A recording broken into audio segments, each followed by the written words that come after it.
you think you are? You're tweeting out the F word on Easter morning? No. You'll be living in hell. Just watch. Praise be to Allah. No, you didn't say it right. So obviously you're mocking the religion of Iran. Yeah. Who do you think you are? Excuse me, Dad? You're tweeting out the F word on Easter morning? You're not my dad. You'll be living in hell. Yeah. Just watch. Praise be to Allah. No, it's praise be to Allah. Praise be to Allah. You don't understand him, Tucker. I don't get it. You're supposed to understand him better than anyone. President of the United States, Donald J. Trump, are we all talking about the same person? Wake up, America, rise and freedom. It's Wednesday, April the 8th, 2026. Easter Sunday was 3 days ago, which means Tucker Carlson has 72 hours to reconsider calling the President of the United States the Antichrist on the holiest morning of the Christian. Do you realize what you just called the president? Do you realize you call him the Antichrist?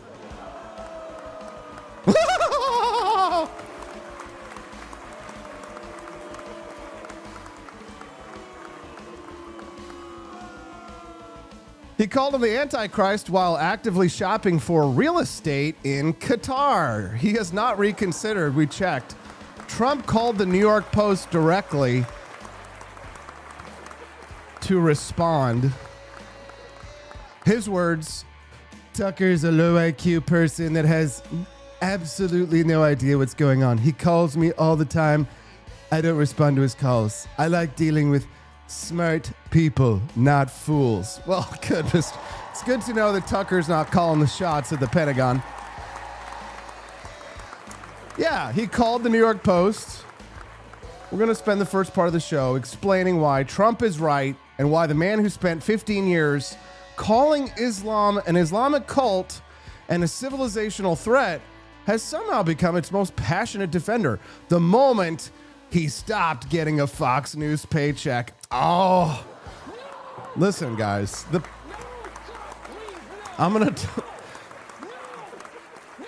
guys at the top of Fox News are the ones making all the millions. The rest of the people there, Fox News is one of the lowest paying for. Trust me, those jerks over at MSNBC, they're just showering their people with cash. But while Tucker was busy acting like a librarian and shushing us all and auditioning for Al Jazeera, Donald Trump was putting an end to the war in Iran. We hope. 90 minutes before his own deadline to nuke the place, essentially. What was it Colton was saying to me yesterday? He's like, oh, did you hear Trump threatened to nuke 92 million people? I'm like, no, he didn't. He did, but he kind of did. But this is war to war. We're going to war. I swear to God, some people in this world, they watch Starship Trooper and they learn the wrong lesson. These people, they would root for the bugs. They were rooting for the bugs over humans.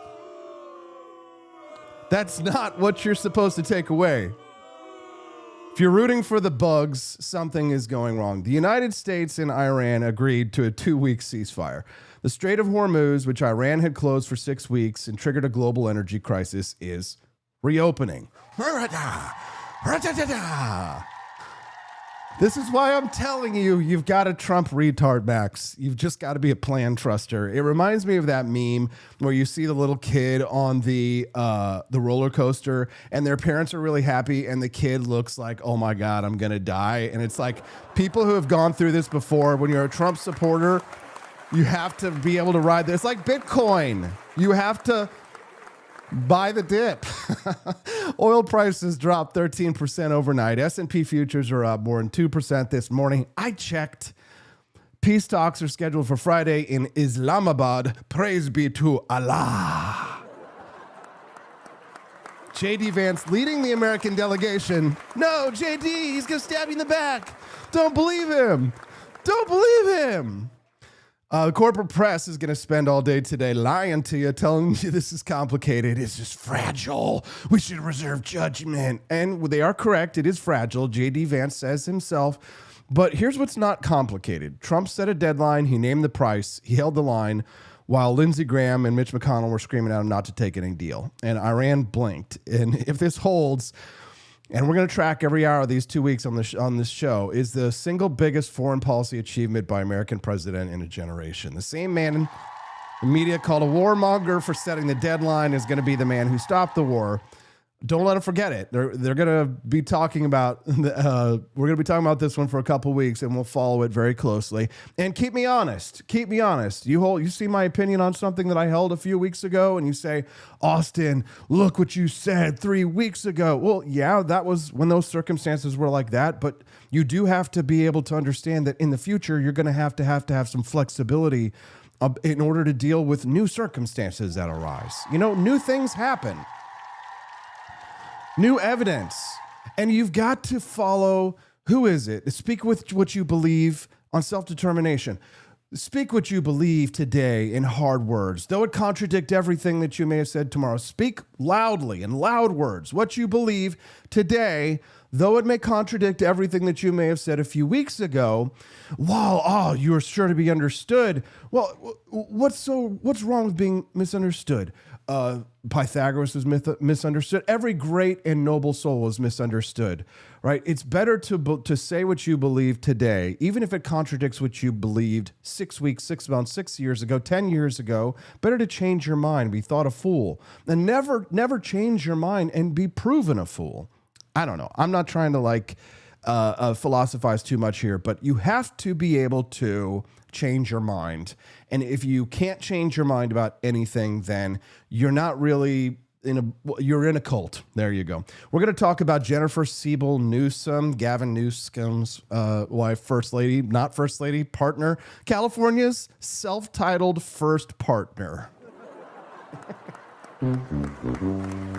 Yes. I actually... No offense, but it sounds like some fucking commie gobbledygook. No, Norm. It's not that it is commie gobbledygook, but it's just I'm so grateful that women like her exist, and I want her to keep. Actually, she's my favorite New Democrat, Stanford MBA, Marion County Trust Fund heiress, and the woman who is quietly becoming Gavin Newsom's biggest 2028 liability. Yes. She took her kids. I'm not making this up. She took her kids to Alabama so they could witness racism up close, like a field trip to a social pathology zoo. She's been swapping the pronouns in her kids' bedtime stories for a decade. She called Jordan Peterson an alt-right extremist who teaches her sons hate and racism. And she built a nonprofit that funnels money from companies doing hundreds of millions in state contracts straight back into her own pockets. IRS filings, donor lists, the Loop. Guess who has it all? The Wake Up America show has it all. You come here, you hear it first, then you hear it somewhere else. Hello. Maggie Anders will be joining us live tomorrow on the Wake Up America show. We got Judge Napolitano today. And then I'm trying to remember. I thought we were going to talk to Maggie about this. We might still, but she's going to be on tomorrow at 8:30. So we're going to speak to Judge Napolitano about the question of killing and indifference. And we're going to talk about the potential end of the war in Iran. I'm sure he'll give us a big, fat, black pill. But I will celebrate it because the judge and I don't agree on everything. And the United Kingdom banned Kanye West from a music festival in 48 hours, while their own charity commission documented 21 mosques hosting preachers who praised the October 7th massacre. The Board of Deputies of British Jews said they were willing to meet Kanye. Keir Starmer shut the door anyway. This was never about anti-Semitism. We're going to prove it. Now, before we get into all of this morning, a quick word on today's incentives. Did you see yesterday's mini documentary about Deborah Sampson, the Revolutionary Warrior? Are you guys loving those? Because Honestly, they're so much fun to make, and I always am just like, oh God, I hope I unlock the bonus content, just because I know you're going to have so much fun when you see what Colton put together for you guys today. So if you want to see the bonus content for today about George Washington's greatest general, Nathaniel Greene, then once we raise $100 raised, you'll see that instead of our commercials when we're switching in and out of segments this morning, guys. So there's like 4 segments in a show. 2-hour-long show. The Wake Up America show is live, and we produce bonus content for you every morning for you to unlock. So if you raise $100 either in Rumble Rants or in purchases made at forlibertyshop.com, then once we hit $100, that unlocks the mini documentary. So you watch that instead of commercials. We think it's a good incentive. People love it, and frankly, we really love sharing the content with you because it's fun and it's kind of funny because it's all in a Lego style. And it used to be that we could only use AI to make the pictures for these, but now we can actually partially animate them. They're real expensive to make. We could partially animate them so that the stories of the American Revolution come to life in a unique and intriguing way, in a way that nobody's ever seen them before. So we're really breaking a lot of new ground over here. So all of the money that you spend at the For Liberty Network to grow our network is really going to a good cause so that we can introduce more people to these ideas and fight for our rights to party. $150 turns this thing into a game show. I turn into Bob Barker and I start making out with hotties. Chunk 1, what happened? So Easter morning, April 6, 2026, most of the country is at church with their families. President Trump is on Truth Social. We're getting incredible clips like these. And I don't think it gets much more hostile than Iran. They're capable fighters. They're very tough people. And there are others like that. You don't mind when the enemy is weak, but that enemy is strong. Not so strong like they were about a month ago. I can tell you, in fact, right now they're not too strong at all, in my opinion, but we're soon going to find out, aren't we? I just look at the scene. This is like a David Lynch movie. When I tell you guys the amount of memes that showed Donald Trump with like the Easter Bunny sitting in the Pentagon, and the Easter Bunny is like his silent killer. Oh my God. I don't have time to go through them all today. Suffice it to say that this strange dystopian feel that you got from watching the Easter Bunny stand next to Trump as he talks about obliterating Iran. I mean, it's very meme worthy.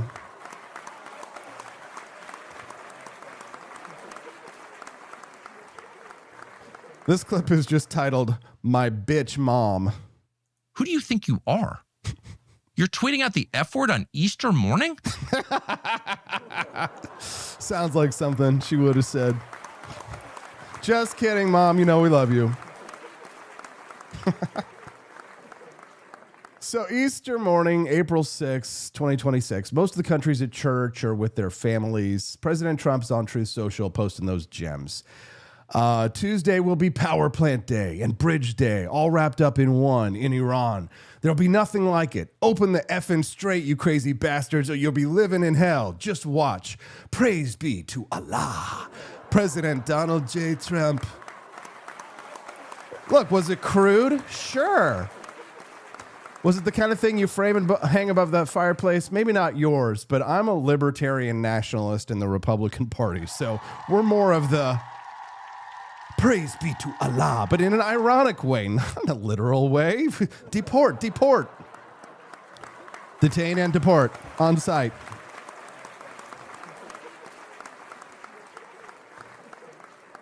This is Donald Trump talking to a theocratic regime that had closed off 20% of the world's oil supply, killed American allied military personnel, and been at ideological war with Western civilization for 40 years.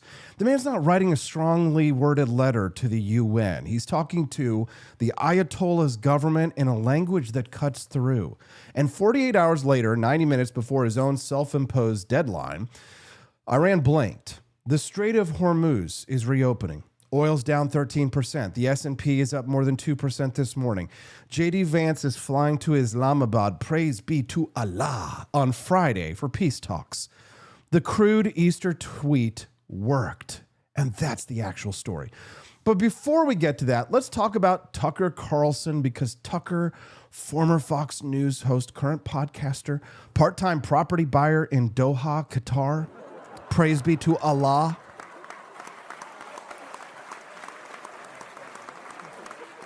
He went on his show and he delivered what he apparently considers a moral reckoning, a lecture. He called the post evil. He said, "No decent person mocks another's religion." Or at least I can assume. He said Trump affirmatively rejects what's inside the Bible. He called it an intentional desecration of beauty and truth. Tucker Carlson, defender of Islam, moral guardian of religious decency. I've got the receipts, and they're spectacular. Meet the old Tucker. Here's what you need to understand before we go any further. The man now declaring that no decent person mocks another's religion spent 15 years on the most watched cable news show in America doing exactly that, professionally, enthusiastically, for money. In 2006, recordings released in 2019, Tucker Carlson described Iraq as a country of semi-literate primitive monkeys and lunatic Muslims who are behaving like animals. He described an Islamic cult and an Islamic problem threatening the United States. He said the attitudes of faithful Muslims are not Western at all, and that they harbor a tolerance of violence you don't find among, say, Presbyterians. He called an American congresswoman living proof that the way we practice immigration has become dangerous because she was Muslim. He said Muslim immigration was making America poorer, dirtier, and more divided. That was the job. That was Tucker's lane for 15 years. But then Fox canceled him in April 2023, and something remarkable happened. Tucker flew to Qatar, sat down with the Qatari prime minister, announced at TPUSA's America Fest in December of 2025 that he was buying property in Doha, told a conservative crowd that criticizing Muslims is disgusting. The room went silent. He also said, "I don't know anyone in the United States in the last 24 years who's been killed by radical Islam." He set the clock at 24 years. One more year back, of course, you hit 9/11 and 3,000 dead Americans. Tucker knows how to count. That was not an accident. Trump said publicly Tucker lost his way and is not smart enough to understand the situation. Tucker responded by calling Trump evil on Easter morning. Now, the transformation is complete. Trump called the New York Post directly to respond. "Tucker's a low IQ person that has absolutely no idea what's going on. He calls me all the time. I don't respond to his calls. I don't deal with him. I like dealing with smart people, not fools." And Trump is right, because here's what Tucker actually said in the same Monday podcast. He suggested Trump might be the Antichrist directly. He asked whether Trump was fulfilling something bigger, quote, an elevation of some higher office beyond President of the United States. He told White House military staffers to refuse nuclear orders and figure out the football themselves. And he claimed Trump didn't put his hand on the Bible at his inauguration because he, quote, affirmatively rejects what's inside that book. This is not a political commentary. This is a man who bought a house in Qatar, called the president the Antichrist on Easter, and then watched the president he called the Antichrist, and the war he said couldn't be won. 48 hours later, Iran is at the table. The Strait is open. Tucker's in Florida, wondering where it all went wrong. Low IQ, Mr. President, that's generous. Now let's talk about the actual principle that Tucker is invoking, because underneath the hypocrisy, there is a real argument worth destroying. Tucker says no decent person mocks another's religion. Sounds civil, sounds reasonable. Sounds like something written by a man who just bought a house in a country run by an Islamic monarchy would say. And it's directly incompatible with the First Amendment, of course, and every tradition of free expression that built this country. The First Amendment, of course, was not written to protect speech that makes everyone comfortable. Pleasant speech does not need constitutional protection. The entire point is that speech most likely to be silenced is the speech that powerful institutions find threatening. And throughout all of human history, few institutions have been more powerful or more resistant to scrutiny than religious authority. Voltaire, the philosopher whose ideas are embedded in the DNA of the American founding, built his entire intellectual project on mocking religious institutions. Thomas Jefferson owned a copy of the Quran and still believed no institution, religious or secular, was exempt from criticism. These are the men who built the framework Tucker is currently trying to dismantle from a podcast studio in Maine. Now, here's the distinction Tucker is deliberately collapsing, and he knows it. Mocking the faith of an ordinary believer is one thing. Mocking a theocratic regime that uses religion as the official instrument of political terror is something entirely different, and Tucker knows it. The Iranian government executes people for leaving Islam. It executes gay people. It imprisons women for removing their hijab in public. It uses Allahu Akbar as the official branding of a government that closed international shipping lanes and held the global economy hostage for 6 weeks. When Trump writes, "Praise be to Allah," as sarcasm aimed at that government, he's not mocking an ordinary family saying their prayers. He's mocking the theocratic branding of an authoritarian state. Tucker knows the difference. He's choosing not to make it. And that choice is not moral clarity. That is his politics. If you want to understand why this argument matters beyond Tucker Carlson's personal brand reinvention, let's go back to January 7th of 2015. Paris, the offices of Charlie Hebdo. Charlie Hebdo is a French satirical magazine that's been publishing since 1969. It mocks everything: Catholicism, Judaism, Islam, politicians, equal opportunity. That is their premise. In 2011, their offices were firebombed after they published an issue featuring Muhammad as guest editor titled Charlie Hebdo, with the cover line, "1,000 lashes if you don't die laughing." They kept publishing.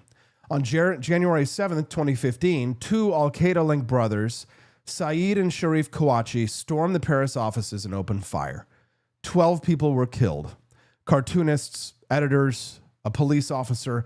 The gunman shouted, "Allahu Akbar," and the prophet is revenged as they executed them. The magazine was attacked 3 times total: 2011, 2015, 2020. All 3 attacks were in response to drawings, cartoons, satire.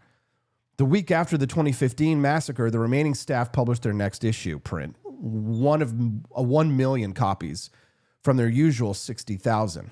They didn't apologize. They didn't self-censor. They published. And that is what free people do. Now, by Tucker Carlson standard, no decent person mocks another's religion. The people who died in that office were not decent. The cartoonists who kept their pens moving after the firebombing were not decent. The staff who refused to stop after their colleagues were shot dead were not decent.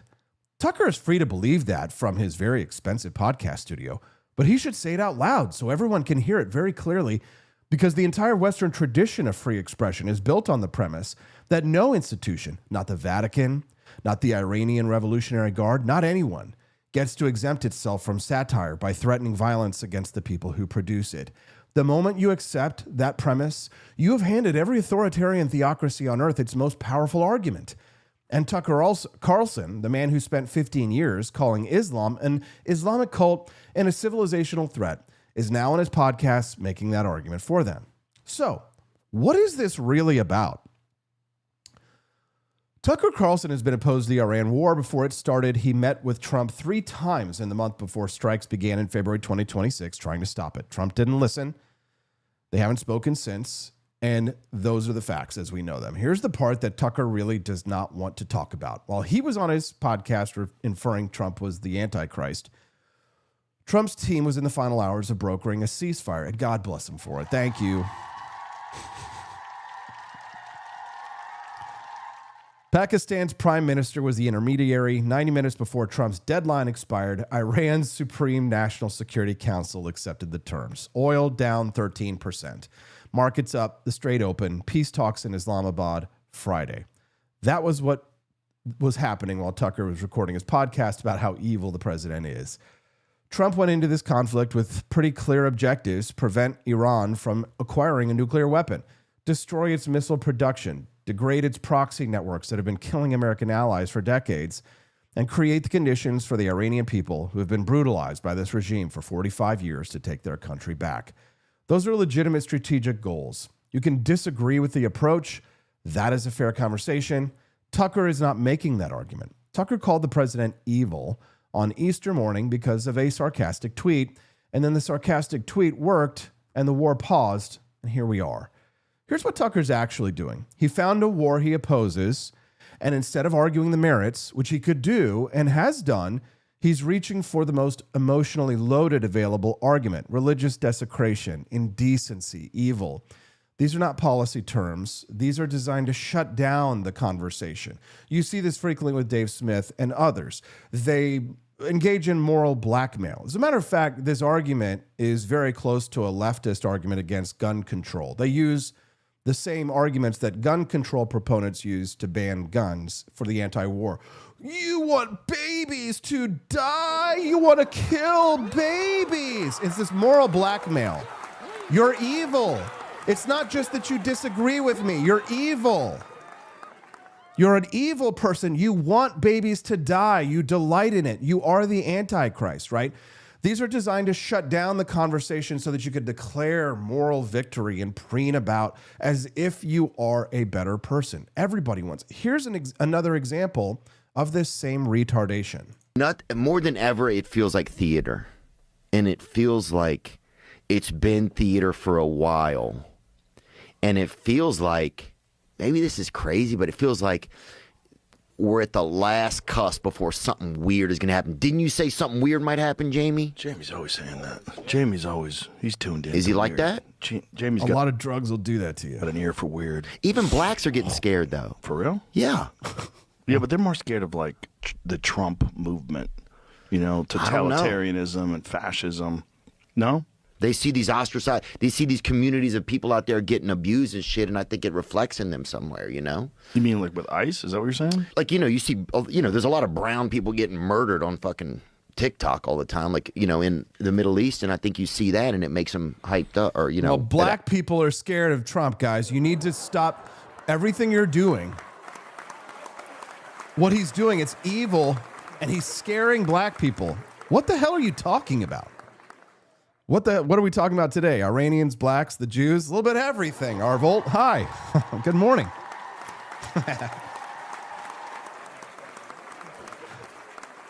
So that's designed to make you feel like you're a bad person, or if you disagree with them, you're against the black. You're scaring the blacks. Trump is scaring the blacks. Trump is evil. Trump is killing babies. He's indecent, right? These are not policy terms. These are designed to shut down conversations.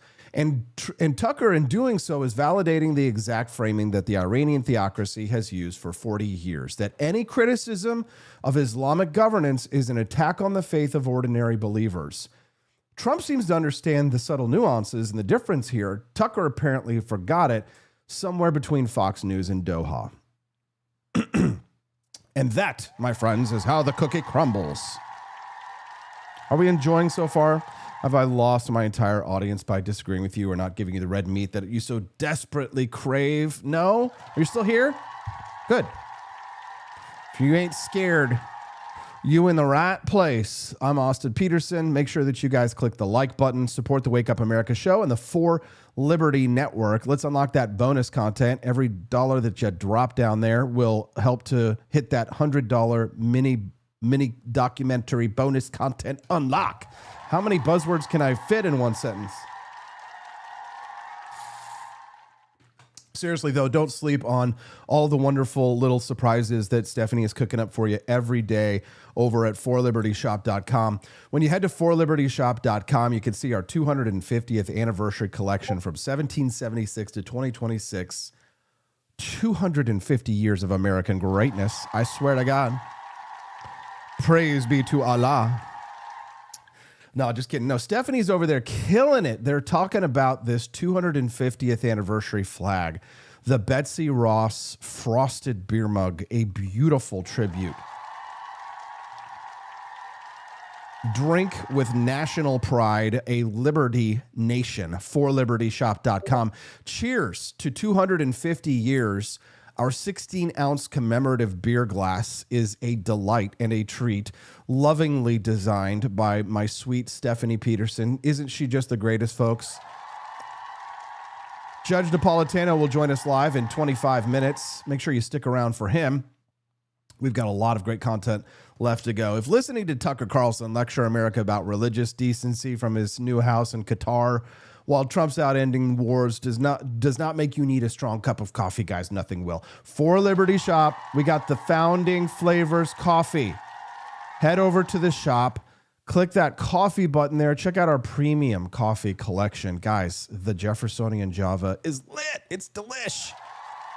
What do the youngins say these days? I have no idea. But look at all these reviews. Verified, independently verified, 5-star reviews, 4.8-star reviews. Look at this. George Washington is the lowest at like 4.3. Sometimes there's not enough reviews to like properly quantify, but we do have plenty for the top 3, which is what I recommend. When you guys go to the coffee page, you're going to see this bundle package. You save money when you buy the bundle, and then check out ground or whole bean. If you need to try all 3 of the top blends to decide which one you really want to go for, if you want to dive in, because I don't know about you, but there was a time in my life when I drank crappy coffee. I drank the cheap crappy coffee, and then I had Starbucks, and I was like, oh, okay, this is really strong, and I don't know, maybe I like it in like these Frappuccino things. But then I realized, no, there's this world of delicious roasts out there. If you really are want to be inspired in the morning, there's nothing like having an incredible cup of coffee, and it just sets your day right. Our Founding Flavors coffees are the type of coffees where if you drink it, you're going to be spoiled. That is kind of the problem. You drink it and you... But don't believe me. Guys, don't believe me. Don't trust old Austin. Read the reviews. #1 bestseller in the shop, Jeffersonian Java. Look at these reviews. One of my favorite coffees. Great coffee. Decent beverage. I decided to F around and find out, says Timothy Spitzer. Guys, read the reviews also. They're hilarious. I didn't write them. And check out during the live show, and that'll help unlock that bonus content. Thank you guys so much for tuning in. Click the like button and follow. It's a totally free way to support the show. All right. What do we have for her today, Johnny? We get that? Okay. Oh, it's 7:38. Okay, so we got 20 minutes until the judge comes. I'm going to take a quick little break, guys. When we get back, we're going to talk about Gavin Newsom's wife, possibly his greatest liability. We'll be right back on the Wake Up America show on the 4 Liberty Network. In a city where businesses never sleep, the technology still crashes. When technology turns criminal, they send up the signal. He's not a myth, and he's definitely not your nephew who knows computers. He installs, he protects, he backs it up, he keeps your business online and out of trouble. Managed IT, security, cloud, support that actually answers the phone. Layer 8 tech. When your network breaks, he wakes. Call Drew before your tech needs a rescue signal. George Washington spent 8 years making sure nobody knew where he was. Troop movements, secret dispatches. The man was a ghost. So when a barista leaned out a window and asked for his exact location in exchange for points they called stars, he looked at his flag and said, I've already got my stars. 13 of them. Keep your dignity and your location intact. Grab a box of Washington's Revolutionary Roast at forlibertyshop.com.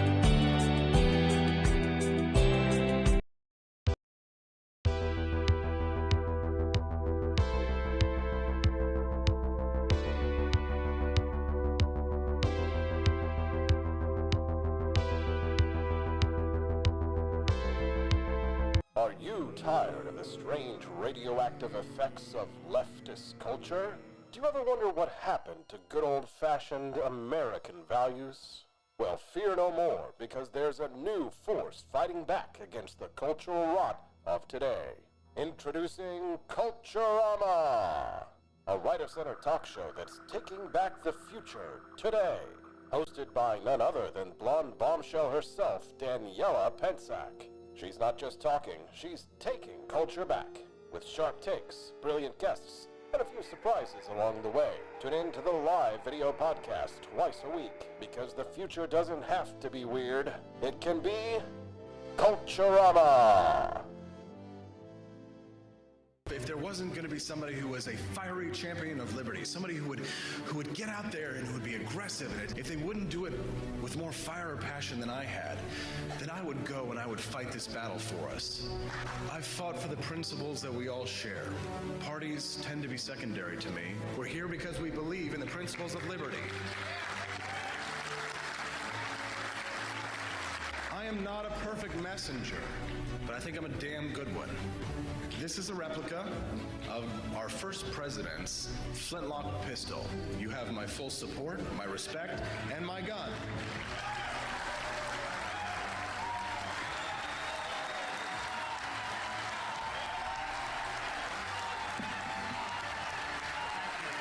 I think that the heart of my philosophy is much more libertarianism than well, that's the fashionable word these days, I guess. A conservative is no longer just that. He's a libertarian and always has been.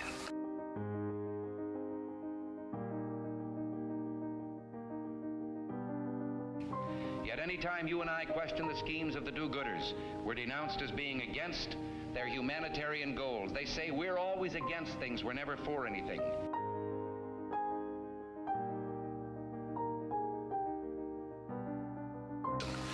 What is fascism? Fascism is private ownership, private enterprise, but total government control and regulation.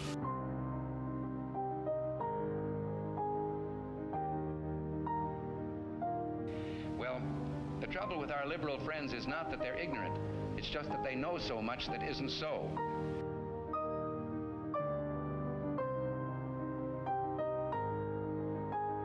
If we lose freedom here, there's no place to escape to. This is the last stand on earth.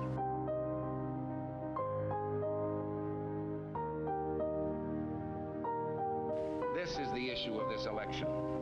Whether we believe in our capacity for self-government or whether we abandon the American Revolution and confess that a little intellectual elite in a far distant capital can plan our lives for us better than we can plan them ourselves.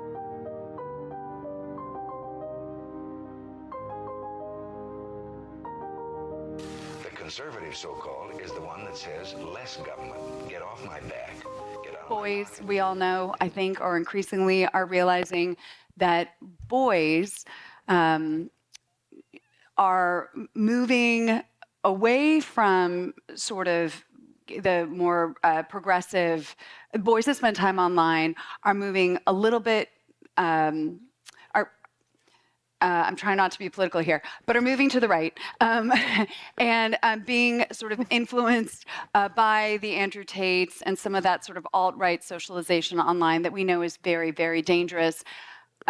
My husband and I were alarmed when our kids were watching sports online and my son knew about Andrew Tate and thought he was pretty cool and thought that his Republican grandfather, who's not a Trumper, but a fiscal conservative, thought that my father would like Andrew Tate.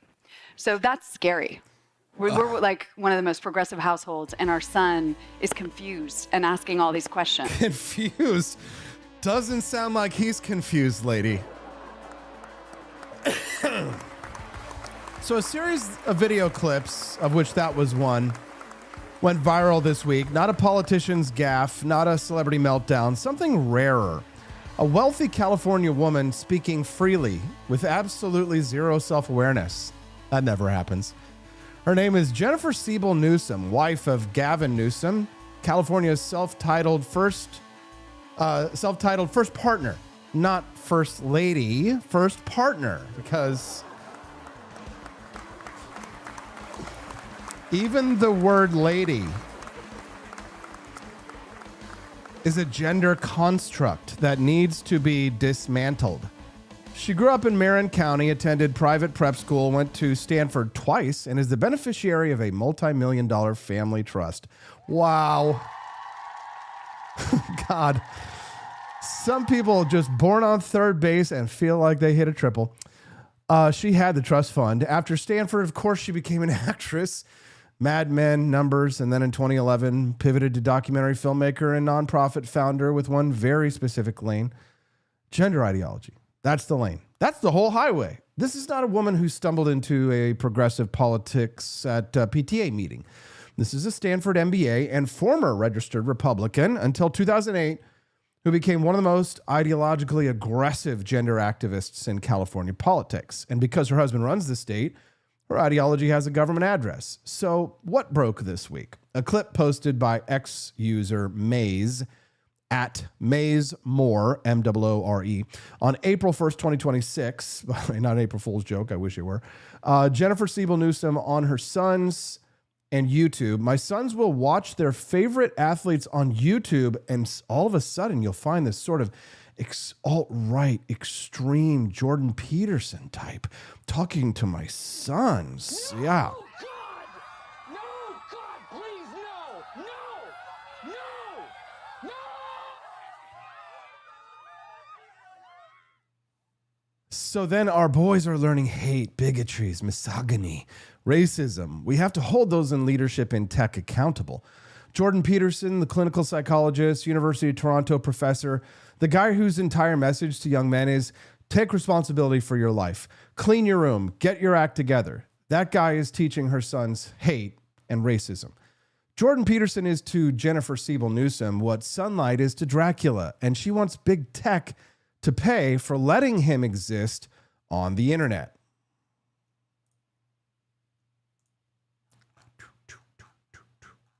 Alabama, Alabama, where you at? Go, girl, where you... I'm trying, hold on, I've got a clip here.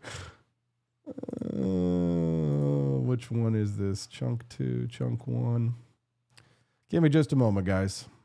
I have the clips. Just trying to get a better... I need to get a better system for rolling them out to you. Here we go. From same-sex couples who have learned to communicate.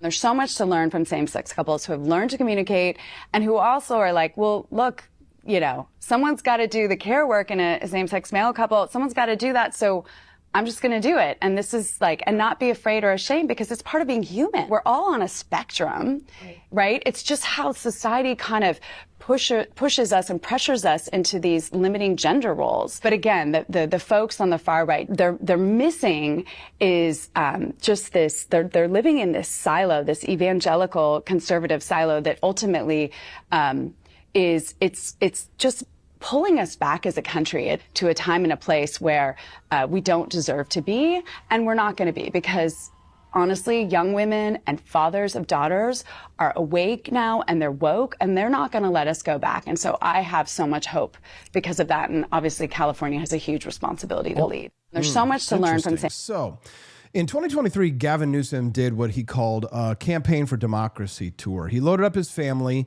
headed to Alabama, Florida, Arkansas, and Mississippi to campaign for Democrats and generally inform everyone how much he disapproves of how they live. Now, Jennifer sat down with Jen Psaki, who had left the Biden White House to become, of course, an MSNBC host. Same career move as a Yelp reviewer becoming a restaurant owner. Psaki asked why it was important for the kids to come on the trip. And Jennifer, bless her heart, as they say in Alabama, explained she wanted the kids to stand up and speak out when they see pain and suffering and bullying and racism and misogyny around them. Psaki asked, do you want them to see it so that they know? Jennifer said, I do. I'm a truth seeker. They need to know the truth. So she took her children to Alabama so that they could witness racism and misogyny up close, like a field trip to a social pathology zoo. CNN's Scott Jennings said on his radio show in March of 2026, the idea that we need to take our kids to Alabama, it's the only way they'll ever learn about racism. These people have no idea how they sound. There's no self-awareness, absolutely nothing. Then this lady's going to be a real problem for poor old Gavin. The condescension towards everyone else in America is so thick. Here's the irony of this, guys. California under Gavin Newsom has seen hate crimes rise dramatically since 2015. Anti-LGBTQ incidents spiked sharply in the state that he governs. So, but sure, drive the kids to Alabama so they can see what bigotry looks like. Leave your own state in the rear view. And while we're on the subject, Gavin Newsom, of course, sent his kids to private school while locking public schools down for 2 years during COVID. The hypocrisy of them is not a bug. It is a feature of their entire operating system.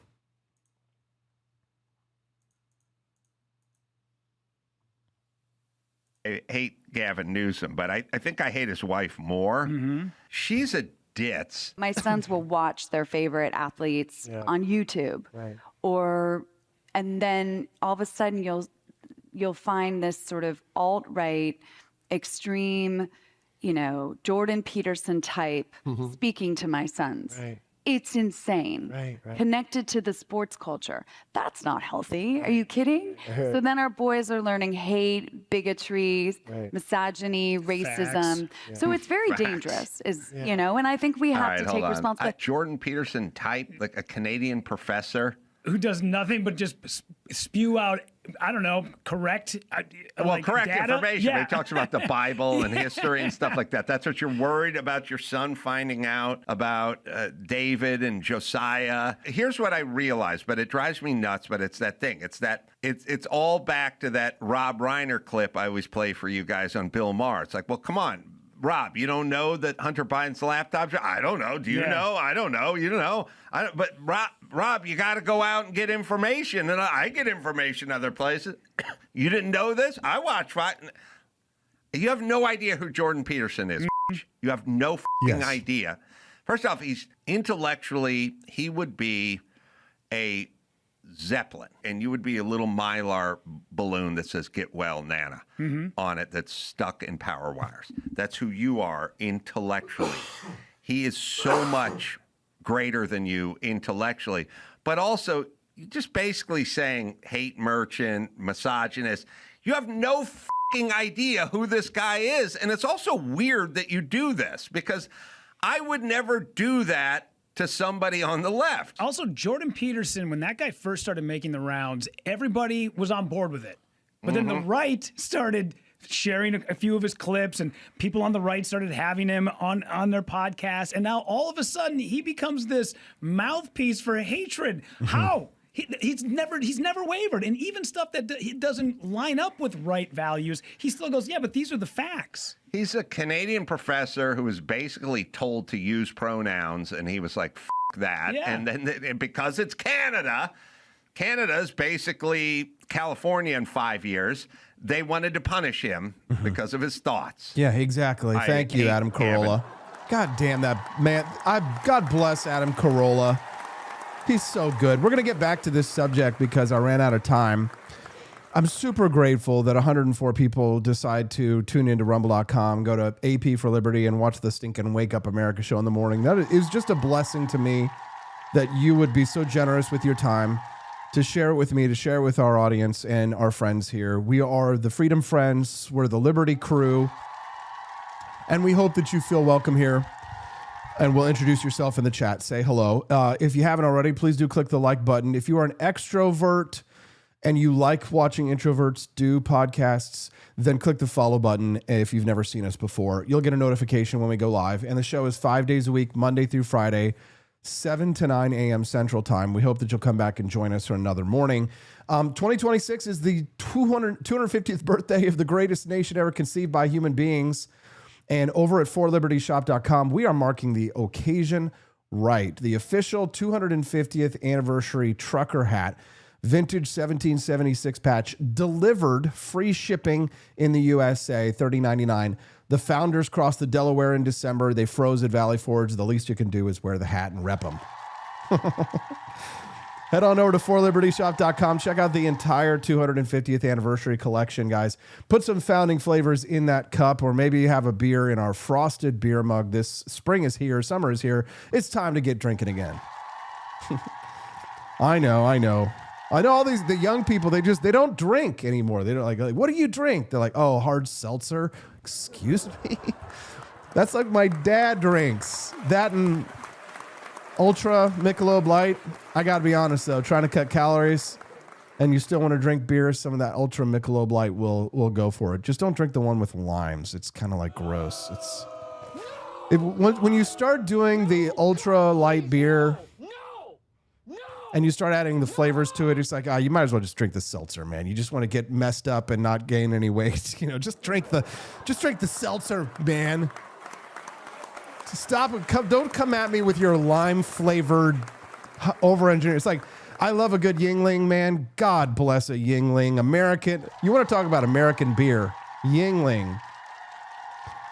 Finally came to Missouri. I've been drinking as a young man. I was drinking Yinglings on rooftops in Washington, D.C. and New York City, building my career. Yinglings. Everybody's drinking Yinglings. It was a cheap go-to beer, maybe a little bit better tasting than Bud Light, which tastes like man for some reason.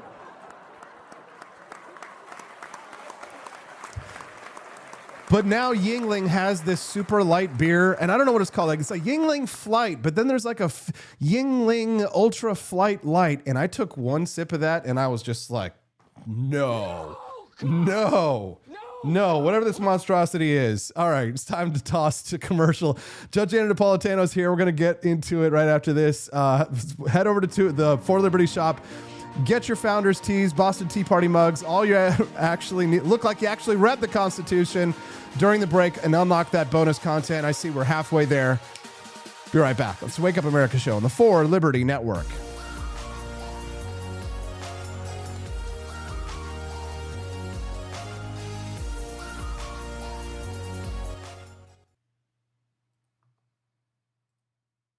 In a city where businesses never sleep, the technology still crashes.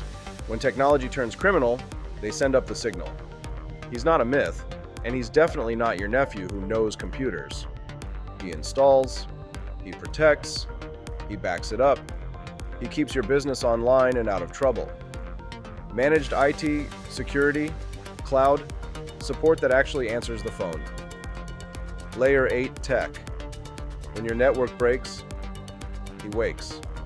Call Drew before your tech needs a rescue signal. George Washington spent 8 years making sure nobody knew where he was. Troop movements, secret dispatches. The man was a ghost. So when a barista leaned out a window and asked for his exact location in exchange for points they called stars, he looked at his flag and said, "I've already got my stars. 13 of them." Keep your dignity and your location intact. Grab a box of Washington's Revolutionary Roast at forlibertyshop.com.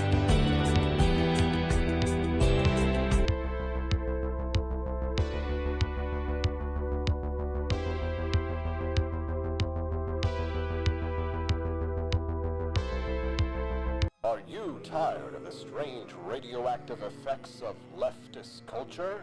Do you ever wonder what happened to good old-fashioned American values? Well, fear no more, because there's a new force fighting back against the cultural rot of today. Introducing Culturama, a right-of-center talk show that's taking back the future today.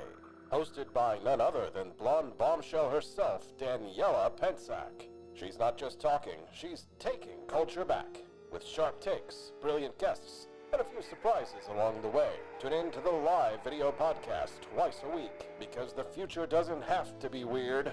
It can be Culturama. If there wasn't going to be somebody who was a fiery champion of liberty, somebody who would get out there and who would be aggressive, and if they wouldn't do it with more fire or passion than I had, then I would go and I would fight this battle for us. I've fought for the principles that we all share. Parties tend to be secondary to me. We're here because we believe in the principles of liberty. I am not a perfect messenger, but I think I'm a damn good one.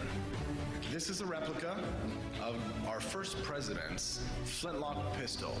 You have my full support, my respect, and my gun.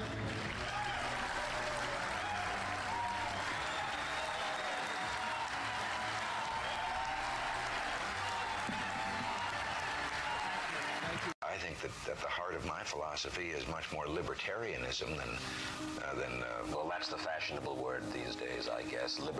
A conservative is no longer just that. He's a libertarian and always has been.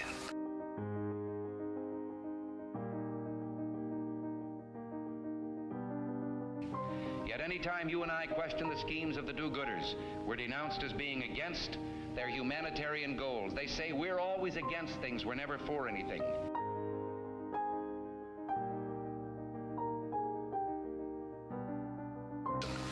What is fascism? Fascism is private ownership, private enterprise, but total government control and regulation.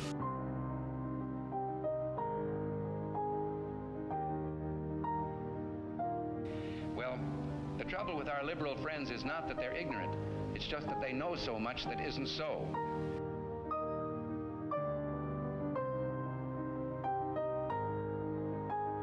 If we lose freedom here, there's no place to escape to. This is the last stand on earth.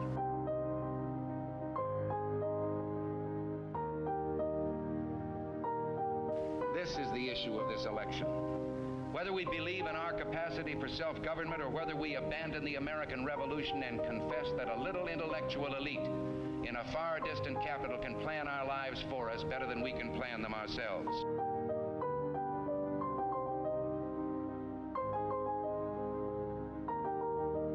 The conservative, so-called, is the one that says less government, get off my back, get out of my pocket, and let me have more control of my own destiny.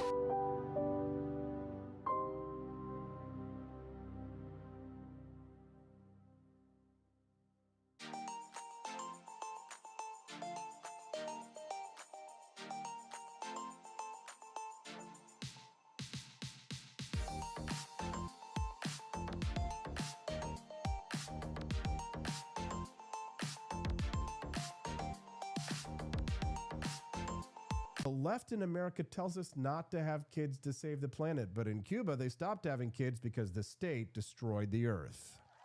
Collectivism doesn't create justice. It creates shortages, corruption, and power for the few. I've not just seen it, I've lived it. My family escaped it. Now, the same failed ideas are being sold to a new generation. I'm here to expose the lie and defend liberty. From Cuba to Argentina to the United States, the freedom movement is rising. Cafecito Libre is the exile voice of economic truth. Cafecito Libre, premiering March 3rd as part of the For Liberty Network, only on Rumble.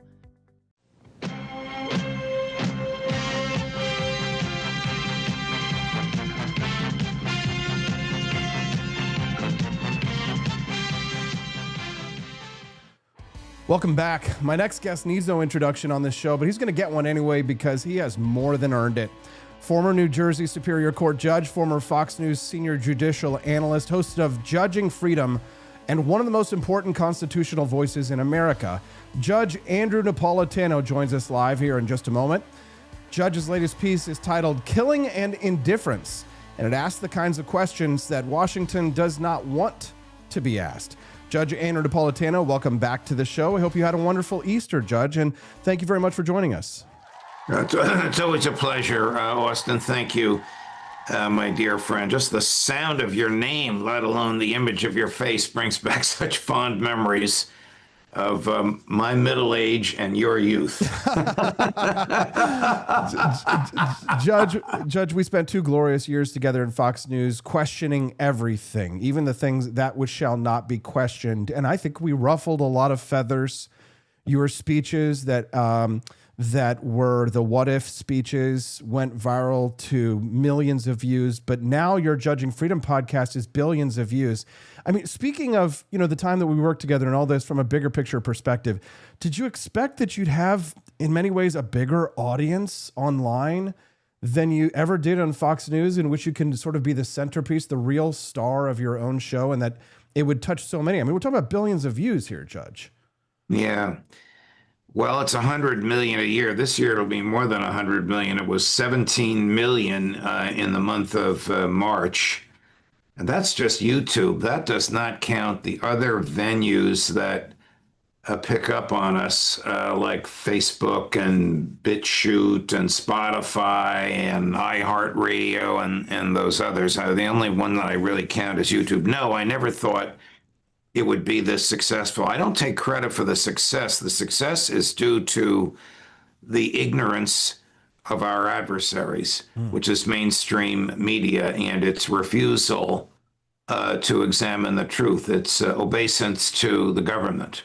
Well, there's a lot of talk, Judge, about people who worked in television, mainstream television news, who become podcasters, because it used to be 10, maybe 20 years ago, especially, podcasting was kind of seen as a new thing that was not as much respected. But now that digital owns everything, and many of these flagship institutions are flagging, Judge, everybody wants to get into the podcast game, but people who are of, our ideological ilk, we tend to dominate online. Not that there aren't big conservatives or big liberals, there certainly are, but people of our ideological ilk tend to dominate because of the natural affinity that people who are more individualist are going to search out a podcast more than just sort of repeat the parroted lamestream news angle that they would get if they watched any of the mainstream networks, right? They watch you because they're not going to hear that on the mainstream media. Right. It's also because of my guests,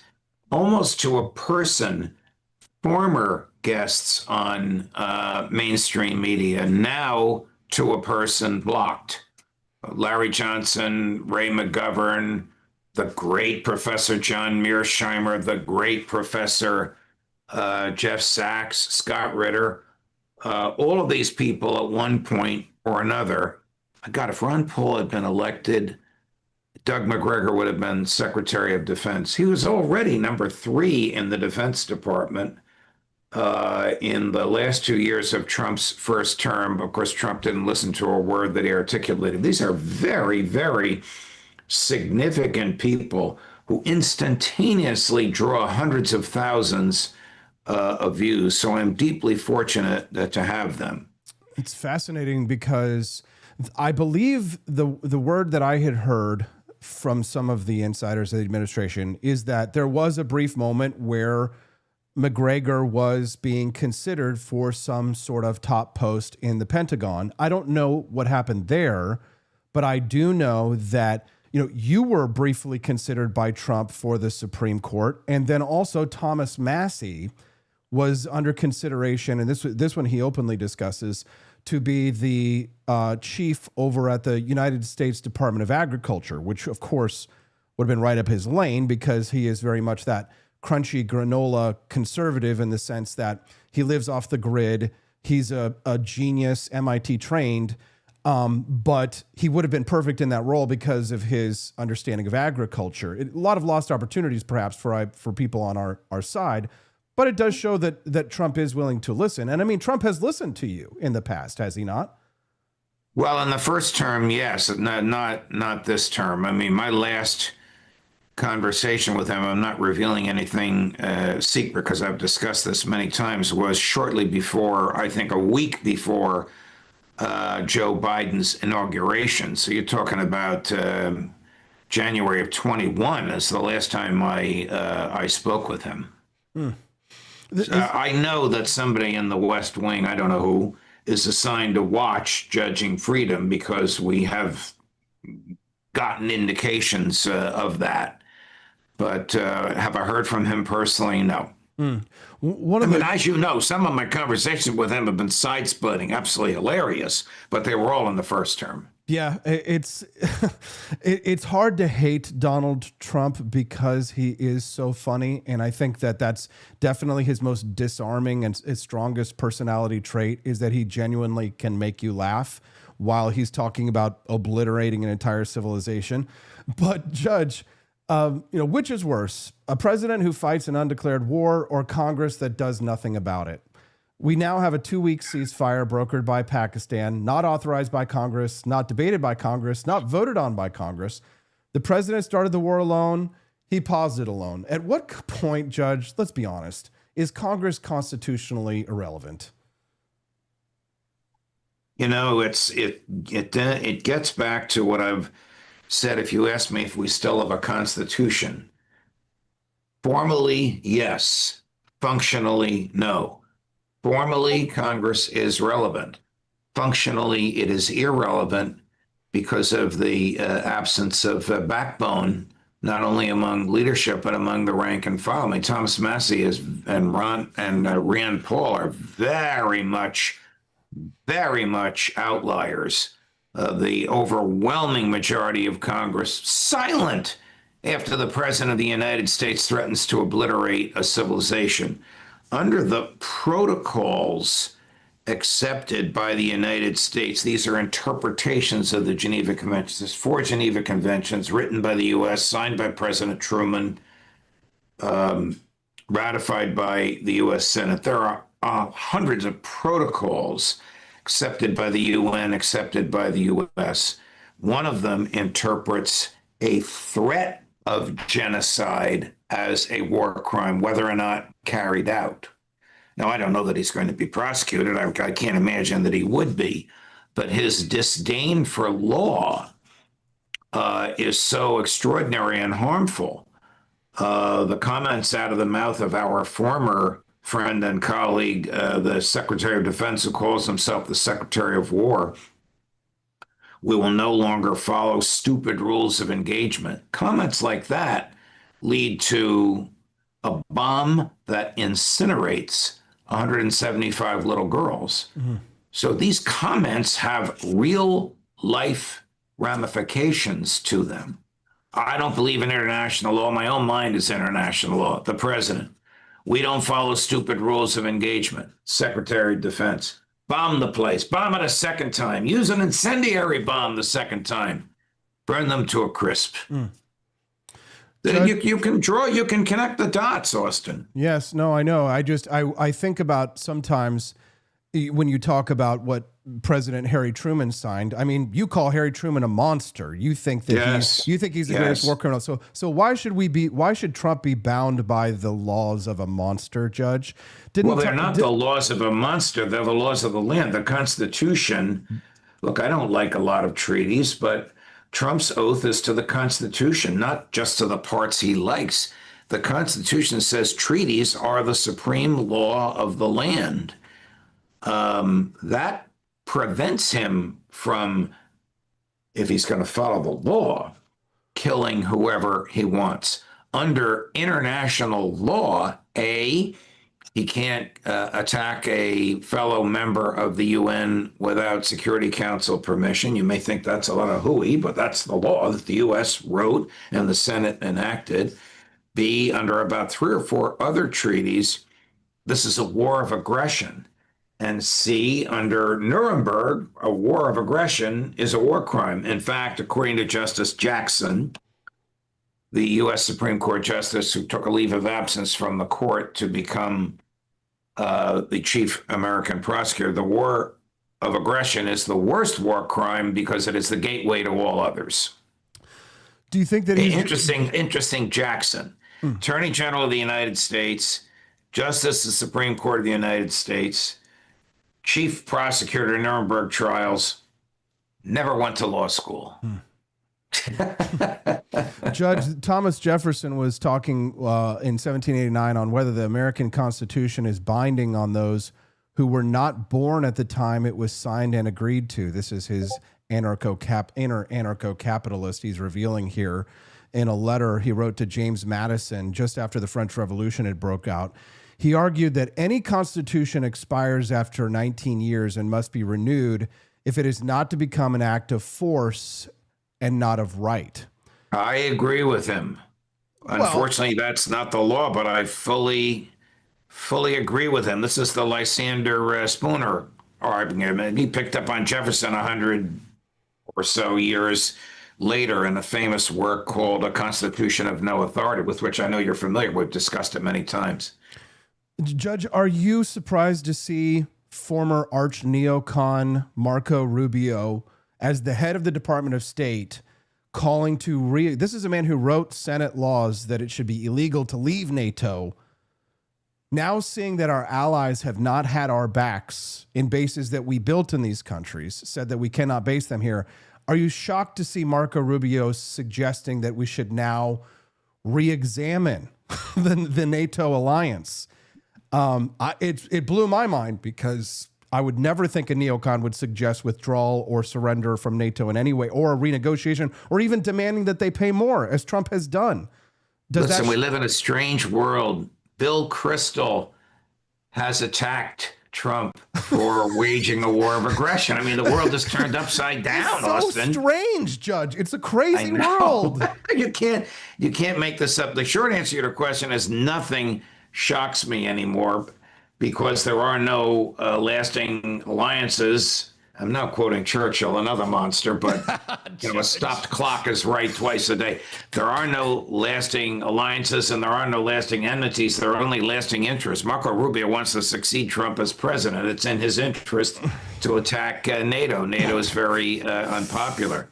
NATO had no reason for existing once the Warsaw Pact was dissolved, when the Soviet Union was dissolved.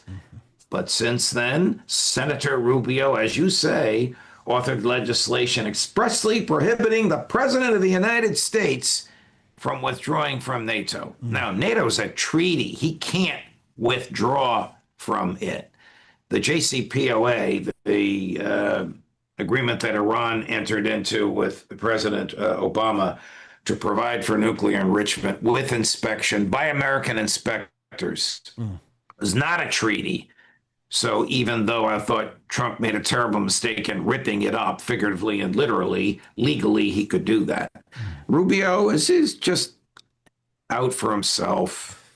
Rubio wants his parents, friends, grandchildren to run Cuba to sort of urinate on Castro's grave. Well, that would be honestly pretty damn awesome. Not gonna lie, Judge. I hate communists. I hate them with every bit of my body, and they are the enemy of everything that we stand for. So, the day that the Castros are finally wiped from this earth and Cuba is free will be a good day.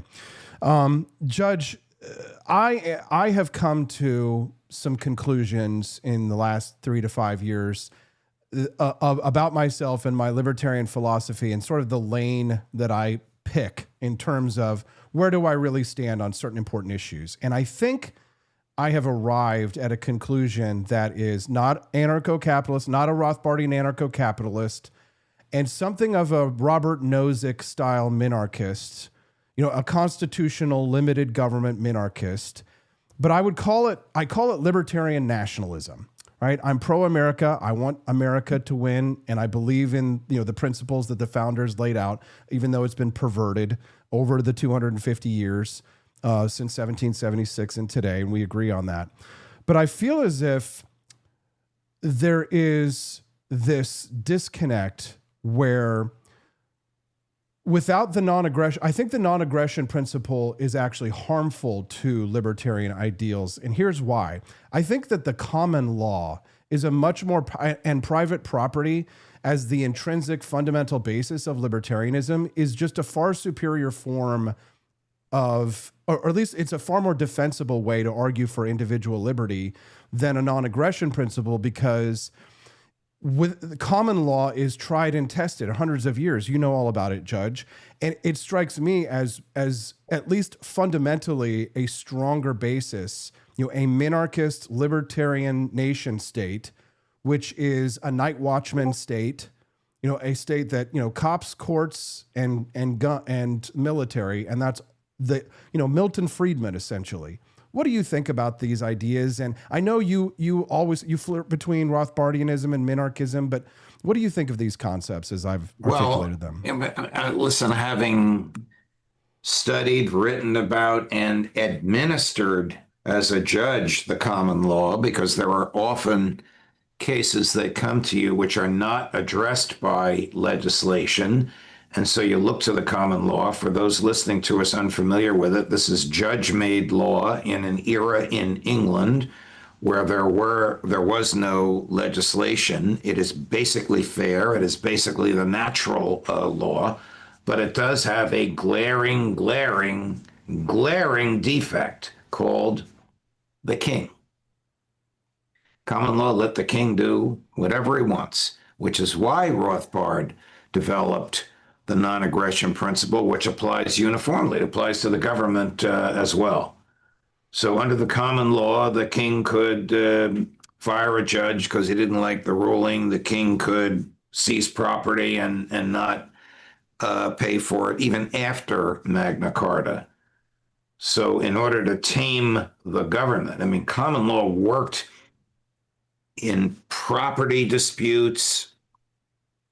Where is the line between my farm and yours? Okay, we don't want a jury that knows nothing. We want a jury familiar with where that line has been for the past 60 years. So originally, jurors were chosen not because of their neutrality, but because of their knowledge of the issue and their ability to help a judge resolve it. So the judge would put specific questions to the jurors. You people have lived in this neighborhood for 40 or 50 years. What was the property line in all that time period? And the jurors would answer these questions for the judge, and the judge would then give a verdict. That's the way the common law worked, except in criminal cases where the defendants were always, not always, but nearly always convicted, except where the monarch had an interest and the government always prevailed. That's the reason you need some sort of a constitutional, institutional restraint on the government. This brings us back to where we started. Does it work? Today, it does not work. Formally, it works. Functionally, it doesn't. Trump kills, and I don't mean to pick on him, but he's the paradigm of it now. Trump kills whoever he wants. Trump creates a tax on his own. Supreme Court says the tax is illicit. Trump doesn't want to return $165 billion collected under the tax. These things would have been unheard of in Jefferson's era, but not under the common law because the king could do whatever he wanted. Boy, I'm Judge. sorry for the long-winded answer. I just love it. I love it, Judge. And unfortunately, I want to dive into that more. And thank you for educating my audience on this one. And I wish I could talk to you about this for hours and hours, Judge, but I just can't. We need to do something like, I think I've finally figured out what it is we need to do together, Judge. We need to go on a cruise. We need to have like a Liberty cruise, and we need to get all of our friends and just listen to you lecture on the common law for like 2 or 3 hours, and then we can all go off. Then we can all go off and have Mai Tais together. Well, we could do that. We could also do 1 or 2 performances together in front of audiences, probably college audiences where we know there's a good gaggle of libertarians. I think that would sell out the house. That would be wonderful, Judge. And maybe we should do it right up there where you're at. We're going to be in Boston. My wife and I, we're hosting a little Liberty tour. And then the first gathering for libertarian nationalists like myself is going to happen in New Hampshire the day before that. So there's going to be about 100 of us freedom lovers gathering with the libertarians of New Hampshire to start to lay out the ideological foundation for this new movement. And now that you've weighed in on the common law, the problems of the common law, we might pick your brain to ask you to help us to solve these problems with the new 21st century problems that liberty is facing. So I hope you don't mind. I'll reach out to you about that. But please, sure. Judge, share with us what you have coming up on your show. Oh, I have Gilbert Doctorow, Larry Johnson, Scott Ritter, Pepe Escobar, Glenn Deason, Phil Giraldi, and the great Colonel Douglas McGregor. We have a lot to talk about. You think this is a real ceasefire? Yes, Benjamin Netanyahu. Judge Andrew Napolitano, host of Judging Freedom. We read his weekly column at judgenap.com. Judge, always a pleasure. Thank you for sharing your wisdom with us today. Thank you, Austin. All the best. Until next week. Thank you very much. That's Judge Napolitano. Big brain time every Wednesday, 8 a.m. Central. Judge Napolitano. Napolitano. All right, let's get back into the philosophy of Gavin Newsom's wife. Yes.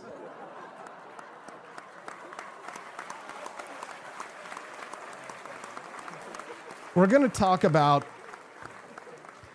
go back to Gavin Newsom's wife, and we're going to finish that conversation from earlier. I hate Gavin Newsom, but I think I hate his wife more. Mm-hmm. She's a ditz. My sons will watch their favorite athletes on YouTube. Right. And then all of a sudden you'll find this sort of alt-right, extreme, Jordan Peterson type speaking to my sons. Right. It's insane. Right. Connected to the sports culture. That's not healthy. Are you kidding? So then our boys are learning hate, bigotry, misogyny, racism. Yeah. So it's very dangerous, and I think we have to take responsibility. Yeah.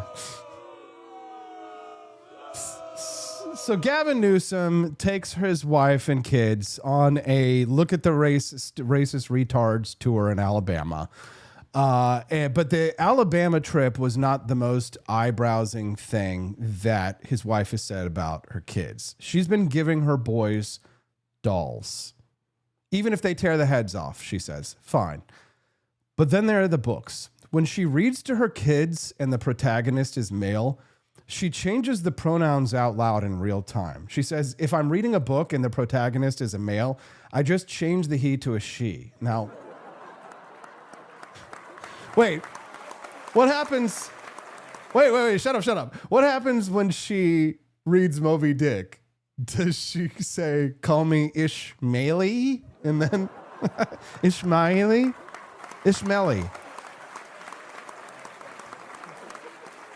Jessica, call me Jessica. Can you imagine if Moby Dick started out with call me Jessica?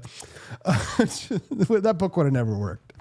And then the mission statement. At the end of the day, she says, we're recognizing what it is to ultimately deconstruct all these gender roles. She says, I'll continue to do my work in deconstructing all of these limiting narratives. Deconstructing all gender roles is a significantly different project than, hey, buddy, maybe help with the dishes. One is parenting, the other is a dissertation. Now, Jennifer SIEBEL NEWSOM wants you to believe that she is on the front lines of something. She is doing the hard work, the brave work of dismantling the patriarchy one story time session at a time. So let's talk about Deborah Sampson, because if Jennifer wants to talk about women and gender and what it means to push against the limits society puts on you, we should actually meet a woman who did that. Deborah Sampson, star of our mini documentary from yesterday. Deborah Sampson was born in 1760 in Plimpton, Massachusetts. Her father abandoned the family when she was 5. Her mother couldn't afford to keep her. At age 10, she was sent to work as an indentured servant on a farm. She didn't go to Stanford. She didn't have a trust fund. She was an indentured servant. She taught herself to read using her employer's children's textbooks after her chores were done. She learned to shoot a musket, ride a horse, and chop wood because those were the skills the job required. And then in 1782, when the Revolutionary War was still being fought, the outcome of the country was not yet settled, Deborah Sampson decided she wanted to fight for it. Women, of course, were not allowed to enlist. She could have written a pamphlet about that. She could have organized a march. She could have done an interview with Jen Psaki about the limiting narratives of colonial gender norms.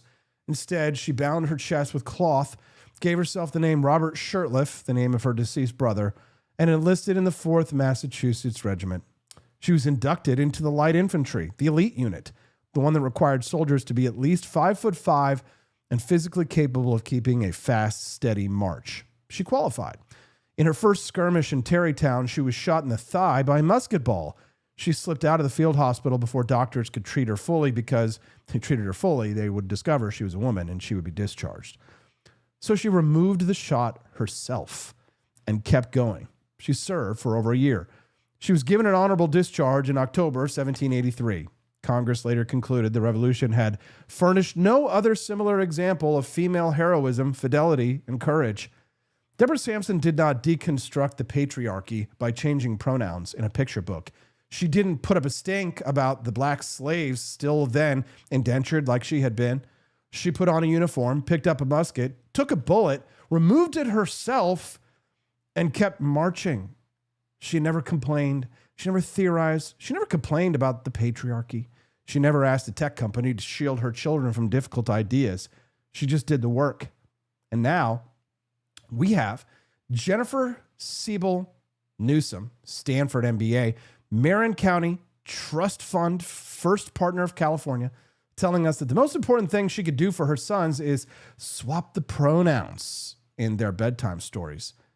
Deborah Sampson is spinning in her grave in Sharon, Massachusetts, and the headstone reads, the female soldier, not the female partner, the female soldier. There's so much to learn from same-sex couples who have learned to communicate and who also are like, well, look, you know, someone's got to do the care work in a same-sex male couple. Someone's got to do that. So I'm just going to do it. And this is like, and not be afraid or ashamed, because it's part of being human. We're all on a spectrum, right? It's just how society kind of pushes us and pressures us into these limiting gender roles. But again, the folks on the far right, they're missing is just this, they're living in this silo, this evangelical conservative silo that ultimately it's just pulling us back as a country to a time and a place where we don't deserve to be, and we're not going to be, because honestly, young women and fathers of daughters are awake now and they're woke, and they're not going to let us go back. And so I have father of a daughter here, not woke.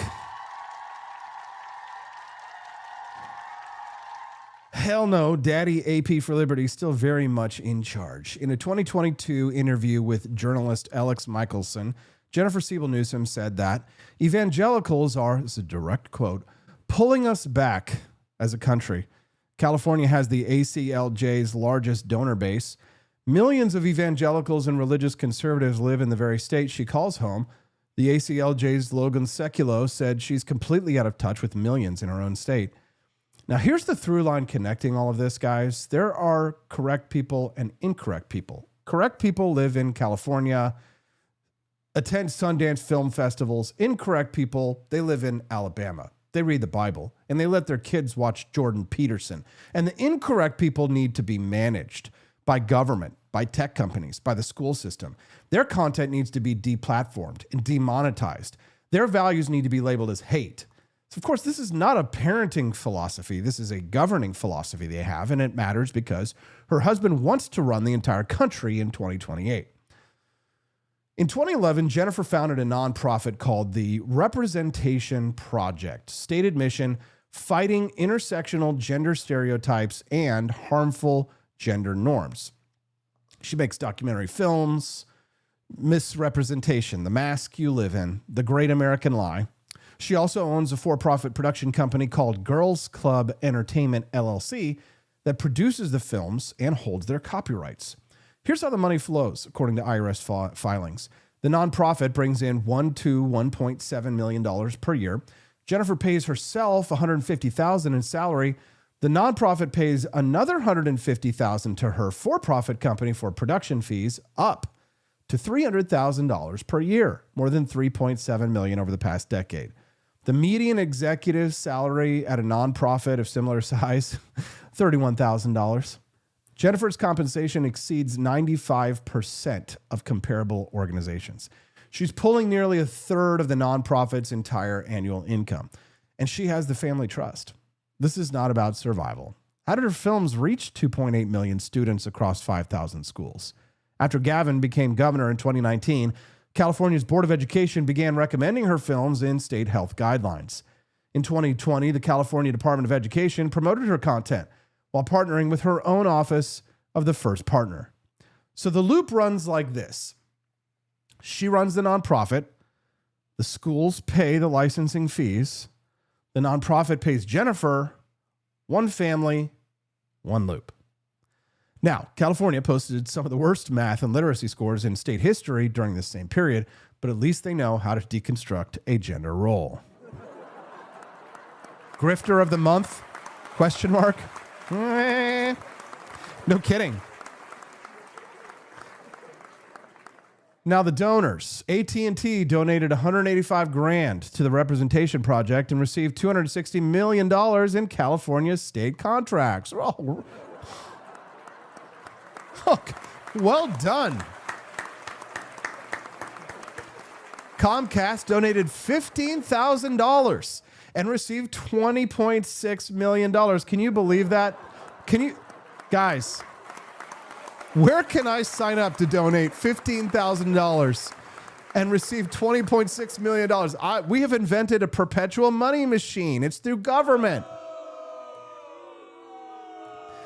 Kaiser donated $20,000 and received $172 million back. PG&E donated $358,000 and received $323 million. But a 2023 government watchdog report labeled the nonprofit out of compliance for soliciting donations from state vendors and the governor's campaign contributors.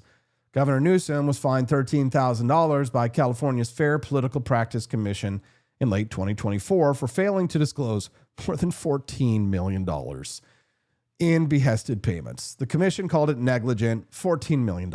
That's negligence. I would love to be, can you imagine like failing up at that level, guys? Hundreds of millions of dollars, negligent, 14 million. So here's why this matters, guys, because beyond like screwing around and being funny, Gavin Newsom, he needs America to believe he's reasonable. He's centrist adjacent. He's been on Fox News. He had Charlie Kirk on his podcast. He's softening his edges for 2028. Jennifer is the unedited version. She is what this ideology actually believes out loud without the political polish. She took her children to the American South and used it as a teaching exhibit for bigotry. She's been rewriting books she reads to her kids for a decade, and she hates evangelicals. She called them a drag on civilization. She built a nonprofit that funnels money from companies doing business with her husband's government into her own pockets. And this week, as all those clips went viral, she went on Instagram to declare no woman is safe in Trump's Republican Party. No self-awareness, none.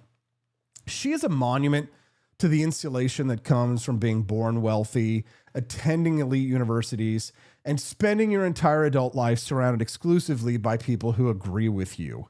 If Gavin Newsom runs in 2028, they're going to have to answer for every clip, every IRS filing, every book that she edited out loud, every dollar. California's first partner, unelected, unfiltered, unforgettable. This is the Wake Up America Show. I'm Austin Peterson. I've got a marriage that starts to sort of fall apart because my wife at the time, Kimberly, was a young woman in a hurry and ultimately went to work for Fox News in New York. That was not compatible with being first lady of San Francisco. Excuse me. You fell into the trap. Yeah, you fell into the trap. So Gavin Newsom...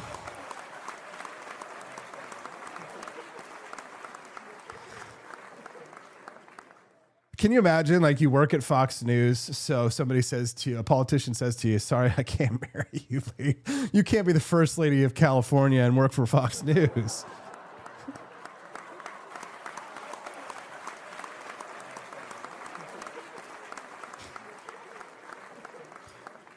These people are something else, man. They are something else. 2026 is the birthday of the greatest nation ever conceived by human beings. And forlibertyshop.com is marking the occasion right. Head on over to forlibertyshop.com. Check out our 250th anniversary merch. We have the greatest collection of 250 years of Liberty merch at forlibertyshop.com. We're over halfway to the bonus content. Do you guys want to see the mini documentary about George Washington's greatest general, Nathaniel Greene, today in a Lego style? Head over to forlibertyshop.com. That's the number 4libertyshop.com. And when you do, and when you're done, if we raise $100, we'll unlock today's bonus content. The 250th anniversary collection is awesome, and we're going to be in Boston May 1st and 2nd, right after a quick stop to New Hampshire. But if you guys are interested in seeing all the latest product drops, head on over to forlibertyshop.com. Click on the latest product drops at the top of the store, because I was talking to Susan Austin yesterday, such a sweet lady, and she is, fingers crossed, going to be with us in Boston. We're hoping, we're wishing, we're praying. And she was just talking about the Young and Rebellious shirt and how much she just really loved that. The young age of the founding fathers. Hamilton, age 21. And I joked with her, and I reminded her, I was like, yeah, but don't forget too, everybody died of typhoid or tuberculosis at 50 years old, so you had to hurry up. Hurry up and build a country, damn it. Oh my gosh. So we love America, we love liberty, and we love that it's the 250th anniversary of 1776, because truly we here at the For Liberty Network, we embody the spirit of 1776. So celebrate with us. Support the building of a family-based patriotic Liberty Network. The For Liberty Network grows with every purchase that you make. Check out some of the real customer stories. Look at that handsome boy, Byron Norris. Feeling like a star, you can't stop my shine. I'm popping cloud nine, my head's going to ride. I'm solo, I'm flying solo. Byron Norris, looking awesome, serving our country like the GD patriot that he is. But he's got a secret, because the 250th anniversary Betsy Ross polo is the one that you're going to want to be wearing out on the golf links this year. Everybody's going to want this. I'm solo. I'm flying solo. I'm flying solo, solo. Somebody donated through Bitcoin. Are you effing serious? This is amazing. Brad, you're going to have to do the transfer. Teach Colton, because you got to be ready for Friday. California is an amazing state, says Joni. It's just, I'm thankful I got to live there in the 80s. The 80s was peak. 80s and 90s, And then California just finally went off the cliff. In the 80s, man, can you imagine living in the early 80s in California? It's like bop, bop, beat, Beach Boys, everybody's rocking. You could go to Oakland, California and see a heavy metal concert, Ozzy Osbourne, and the whole stadium was full of people who look just like you. Oops, don't say that, Austin. This is why Jennifer SIEBEL NEWSOM exists. Your hatred, your racism, your bigotry. But guys, don't sleep on the 250th anniversary collection. Read some of the amazing reviews from beautiful people like our friend Cecilia, like our friend Kristen Whitsett. Head over to forlibertyshop.com and check out all the funny, hilarious, amazing reviews. You can't get these products anywhere else. Look at Amy J. Easley. She's so pretty. Look at Emily Suzanne. When you go to, Becky and Becky Grove. I got to talk to Becky yesterday too. Hi, Becky. She got her. Look at her flag. Look at St. Selma's flag. Look at St. Selma's flag flying high. 250 years of it. Everybody is going to be so jealous of you if you have this flag. 5 stars, guys. 5 stars, 5 stars. Head to forlibertyshop.com. Shop that 250th anniversary collection. You guys will be happy too. I love my polo, and I'm going to get the white one coming soon. Looks like Andy got the Young and Rebellious shirt. Oh, boy. And somebody donated some Bitcoin, so we might be really close to the bonus content. I want to finish strong, and I got to hit that Kanye piece. But when we get back, don't go away. The final segment.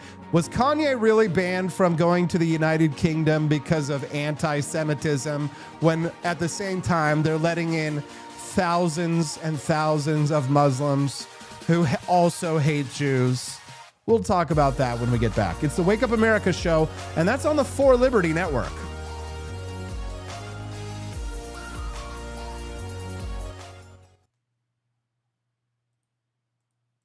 In a city where businesses never sleep, the technology still crashes.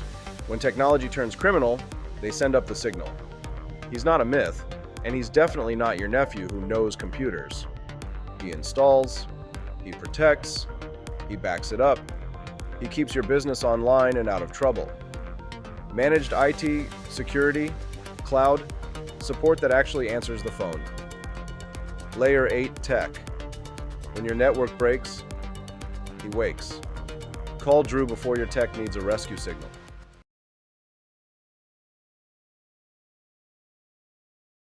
George Washington spent 8 years making sure nobody knew where he was. Troop movements, secret dispatches. The man was a ghost. So when a barista leaned out a window and asked for his exact location in exchange for points they called stars, he looked at his flag and said, "I've already got my stars. 13 of them. Keep your dignity and your location intact. Grab a box of Washington's Revolutionary Roast at forlibertyshop.com.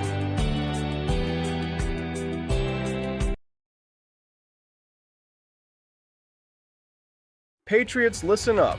The sun's out, the shades are on, and the Gulf of America is wide open for business.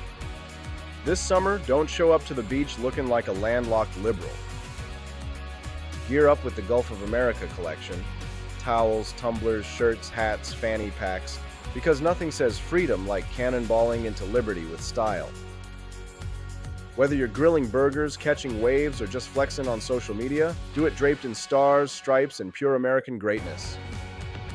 The Gulf of America isn't just a place, it's a lifestyle. Hit forlibertyshop.com and roll into summer like the Founding Fathers just handed you the keys to the coast. Beaches, BBQs, and bald eagles approved. You should too. Head over to forlibertyshop.com and get your Gulf of America gear. Summer is coming fast. That's forlibertyshop.com. In the quiet Quaker town of Potawatomi, Rhode Island, on August 7, 1742, a boy was born who would one day become George Washington's most brilliant and trusted general. Nathaniel Greene grew up in a strict pacifist household where guns were forbidden and war was considered a sin. Yet the lanky, red-haired youth secretly devoured books on military history and strategy. He taught himself mathematics, engineering, and the art of war while working in his family's iron forge. When the revolution erupted in 1775, the 23-year-old Greene made his choice. He cast aside his Quaker faith, took up arms, and raised a company of militia in Rhode Island. His rise was meteoric. Washington noticed the tall, thoughtful New Englander who combined iron discipline with a cool head. At the Siege of Boston, Greene's troops were among the best drilled. When the British evacuated in March 1776, Greene marched with Washington through the nightmare of New York. At Brooklyn Heights and White Plains, he fought with stubborn courage. At Trenton and Princeton, he helped deliver the stunning counterpunches that saved the Revolution when it was on the brink of collapse. By 1777, he was a major general and Washington's most reliable lieutenant. He commanded at Brandywine and Germantown, sharing the bitter winter at Valley Forge. While others grumbled or plotted against Washington, Greene stood rock solid. When the army nearly starved, he took over as quartermaster general and performed miracles, finding food, clothing, and powder when there was none to be had. But his greatest test still lay ahead. In the fall of 1780, the war in the South had become a slaughterhouse. American forces were crushed at Camden. The British under Cornwallis rampaged through the Carolinas. Congress begged Washington to send his best man. Washington chose Greene. Nathaniel Greene arrived in Charlotte, North Carolina in December 1780 with almost nothing. No money, no supplies, and an army that barely existed. He faced the finest British troops in America, led by Cornwallis, Tarleton, and Rawdon. Most men would have despaired. Greene smiled grimly and said, "We fight, get beat, rise, and fight again." He split his small force, sending Daniel Morgan west with the best troops. On January 17, 1781, Morgan destroyed Tarleton at Cowpens. Greene then began one of the most brilliant campaigns in military history, the Race to the Dan. With Cornwallis in hot pursuit, Greene led his ragged army on a punishing retreat across North Carolina. He crossed swollen rivers, marched through freezing rain, and kept just one step ahead of the British. Cornwallis burned his own wagons to move faster, but Greene always slipped away, living off the land and wearing the enemy down. At Guilford Courthouse on March 15, 1781, Greene chose to stand and fight. The battle was savage. British bayonets broke the American lines again and again, but Greene's troops exacted a terrible price. Cornwallis won the field but lost a quarter of his army. Another such victory, he later wrote, would ruin me. Greene had turned defeat into strategic triumph. He refused to let Cornwallis rest. While the British limped toward Wilmington, Greene wheeled south into South Carolina. He fought at Hobkirk's Hill, Eutaw Springs, and a dozen smaller actions. Using partisan leaders like Francis Marion and Thomas Sumter, he struck British outposts, cut supply lines, and forced the Redcoats to abandon one fort after another. By the fall of 1781, the British held only Charleston and a few coastal strongholds. Cornwallis, trapped at Yorktown, surrendered to Washington and the French. Greene had saved the South with fewer than 2,000 Continentals at any one time. He marched barefoot armies, fed them on cornmeal and wild game, and outthought every British commander sent against him. Washington called him the greatest military genius of the war. After the fighting ended, Greene's reward was heartbreak. He had personally guaranteed loans to keep his army supplied. When the war ended, creditors hounded him. Congress was slow to repay. He moved to a confiscated Loyalist plantation in Georgia called Mulberry Grove, hoping to rebuild his life. Fever and exhaustion finally claimed him. On June 19, 1786, at the age of 43, Nathaniel Greene died, worn out by the cause he had served so brilliantly. He was never flashy, he never sought glory. But in the darkest hours of the Southern campaign, when the Revolution seemed lost, this former Quaker blacksmith's son used his mind like a sword and his will like armor. He fought, got beat, rose, and fought again, until the British were driven from the South and the road to Yorktown lay open. Nathaniel Greene proved that true greatness in war is not always measured by dramatic charges or famous victories.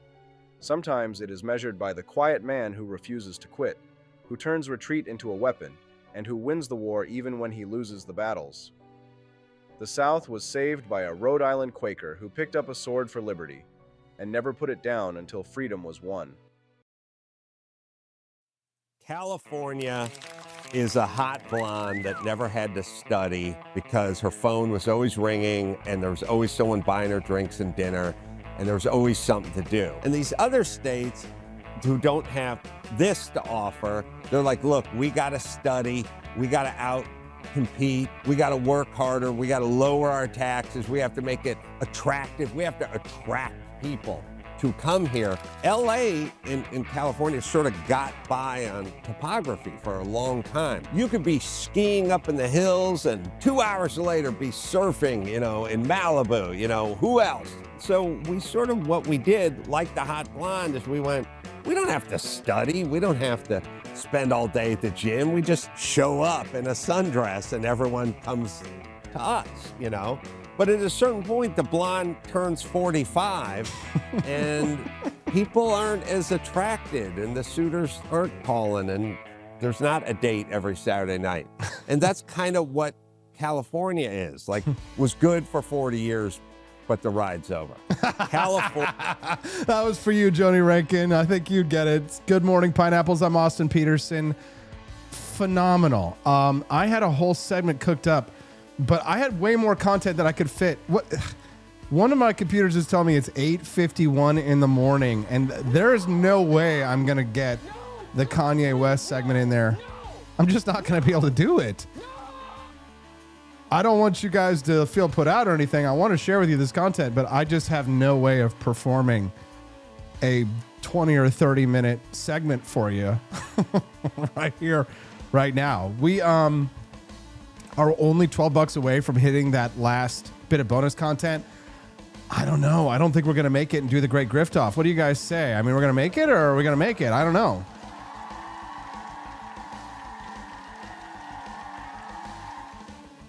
I've got a Kanye West segment ready for you guys to go tomorrow. Some of y'all, Here, tell you what. Here's a 1 minute clip that will show you why Kanye has been banned from the UK. Some of y'all, you love Kanye West, right? Yes. Okay, that's fine. Yeah. But you will cancel. What's his name? Step in the name of love. R. Kelly. You'll will cancel R. Kelly. You won't play his music. Yeah.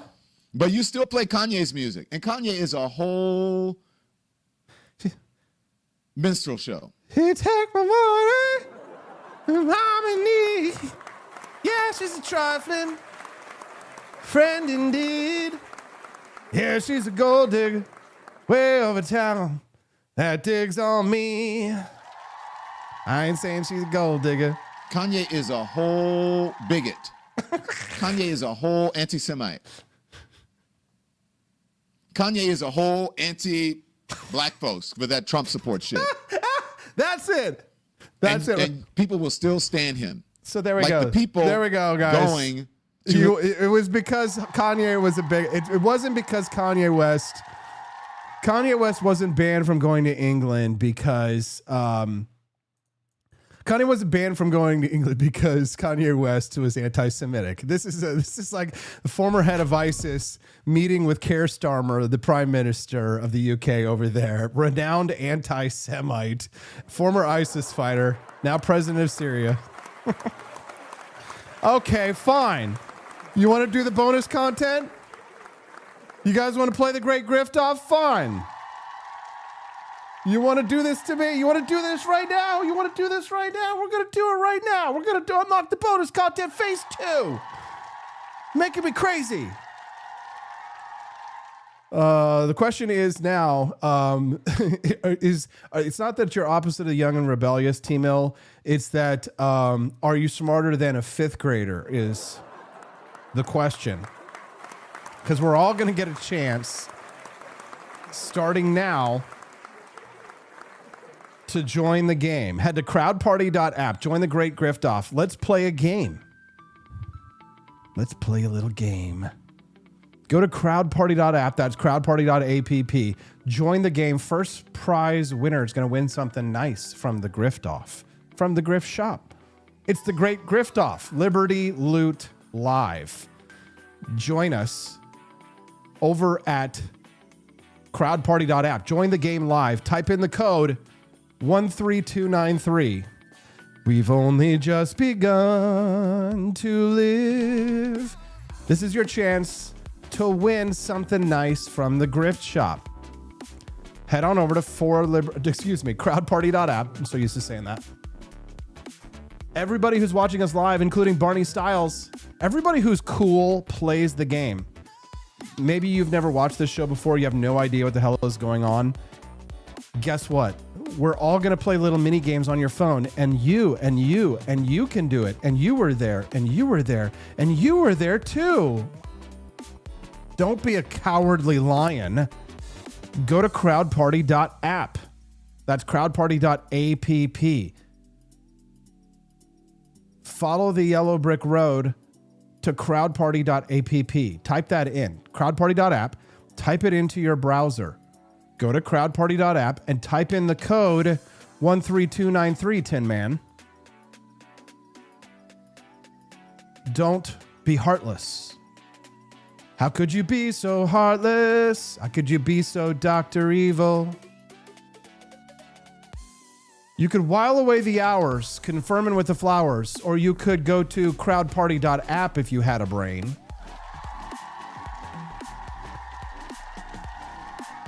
We're going to start a 30-second countdown now. We've got everybody. We got 10 out of 50 people. We can take up to 50 people. We're all playing games for prizes against one another.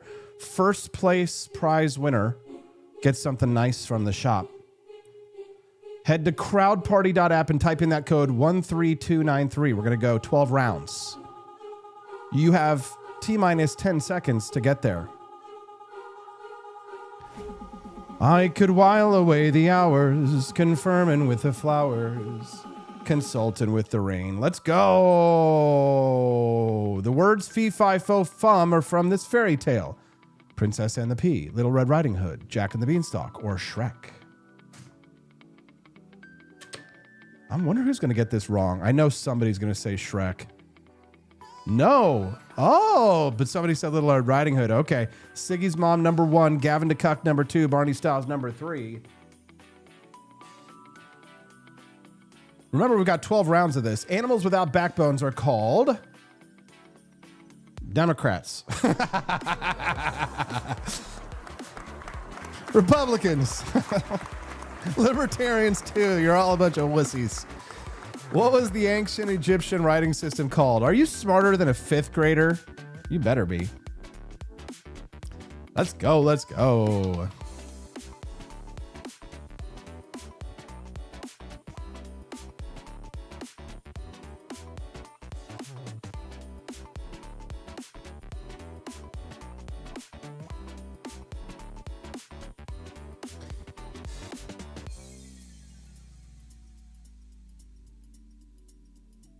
¡Afuera!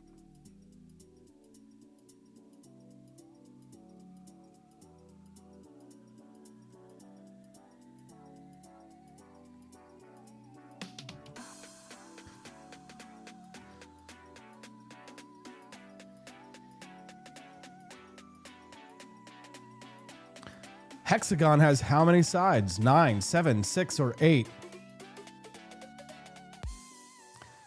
There you go.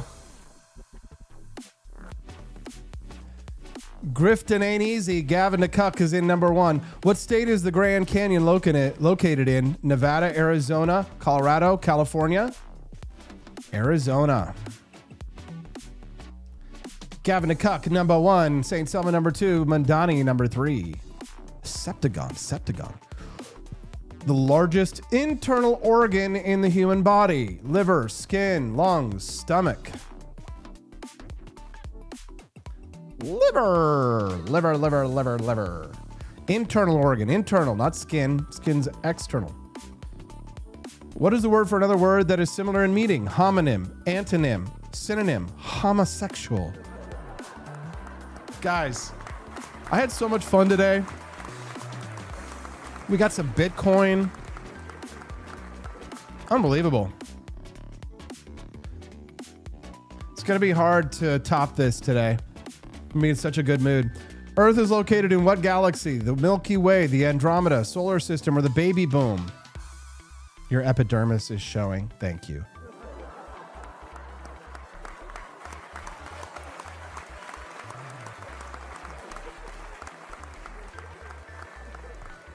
Oh man, this is always the tricky one. Will you accept the gift? Could be good, you could get screwed. Gavin DeCuck, St. Selma, Barney Styles. Here we go. 2 more rounds. Tulips grow from heads, seeds, sprouts, or bulbs. Great timing on that question. Bulbs. Somebody said sprouts. Gavin DeCuck, number 1. St. Selma, number 2. Okay, this is it. Down to the wire. Last round. How many grams are in 1,000 kilograms? 100,000, a million, 10 million, or 10,000?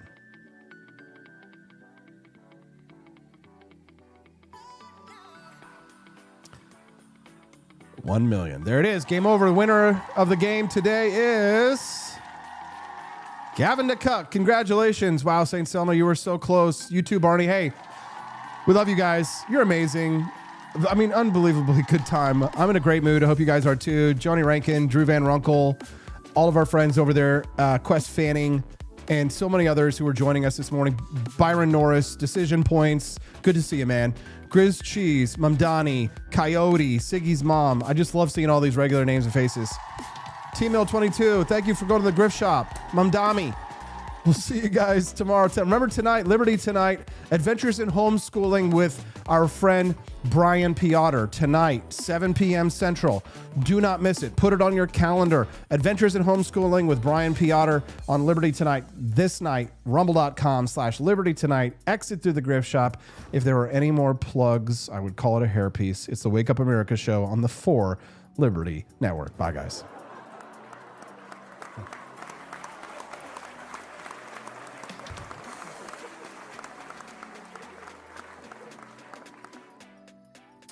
In the quiet Quaker town of Potawatomi, Rhode Island, on August 7, 1742, a boy was born who would one day become George Washington's most brilliant and trusted general.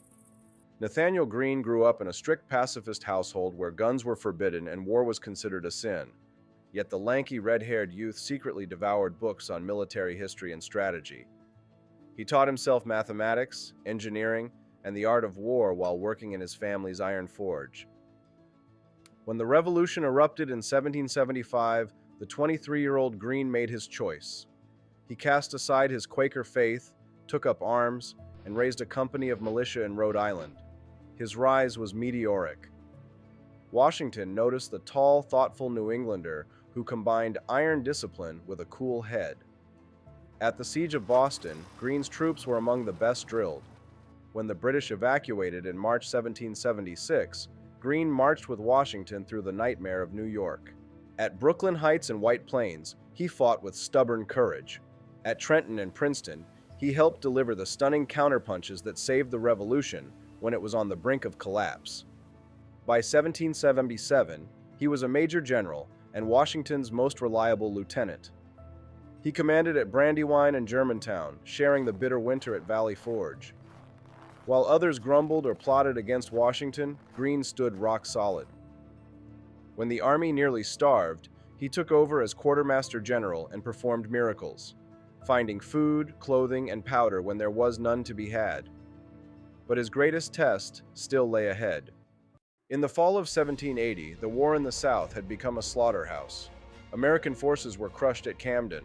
The British under Cornwallis rampaged through the Carolinas. Congress begged Washington to send his best man. Washington chose Greene.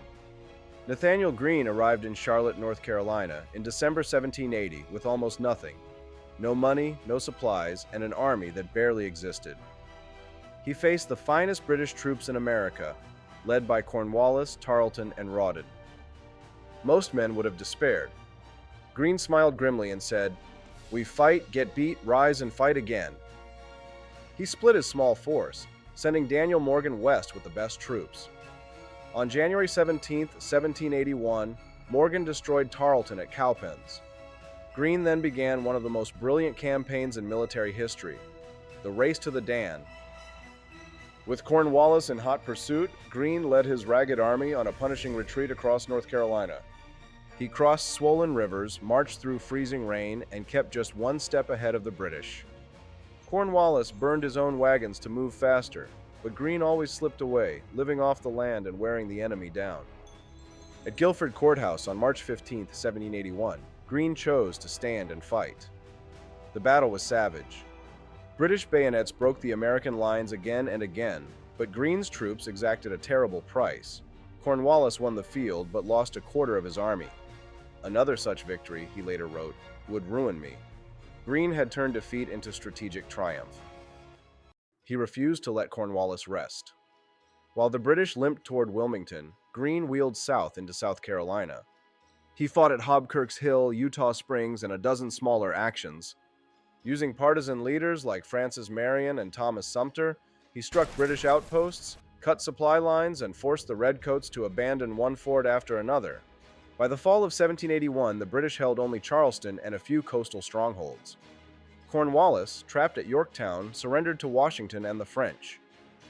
Greene had saved the South with fewer than 2,000 Continentals at any one time. He marched barefoot armies, fed them on cornmeal and wild game, and outthought every British commander sent against him. Washington called him the greatest military genius of the war. After the fighting ended, Greene's reward was heartbreak. He had personally guaranteed loans to keep his army supplied. When the war ended, creditors hounded him. Congress was slow to repay. He moved to a confiscated Loyalist plantation in Georgia called Mulberry Grove, hoping to rebuild his life. Fever and exhaustion finally claimed him. On June 19, 1786, at the age of 43, Nathaniel Greene died, worn out by the cause he had served so brilliantly. He was never flashy, he never sought glory. But in the darkest hours of the Southern campaign, when the Revolution seemed lost, this former Quaker blacksmith's son used his mind like a sword and his will like armor. He fought, got beat, rose, and fought again, until the British were driven from the South and the road to Yorktown lay open. Nathaniel Greene proved that true greatness in war is not always measured by dramatic charges or famous victories. Sometimes it is measured by the quiet man who refuses to quit, who turns retreat into a weapon, and who wins the war even when he loses the battles. The South was saved by a Rhode Island Quaker who picked up a sword for liberty and never put it down until freedom was won.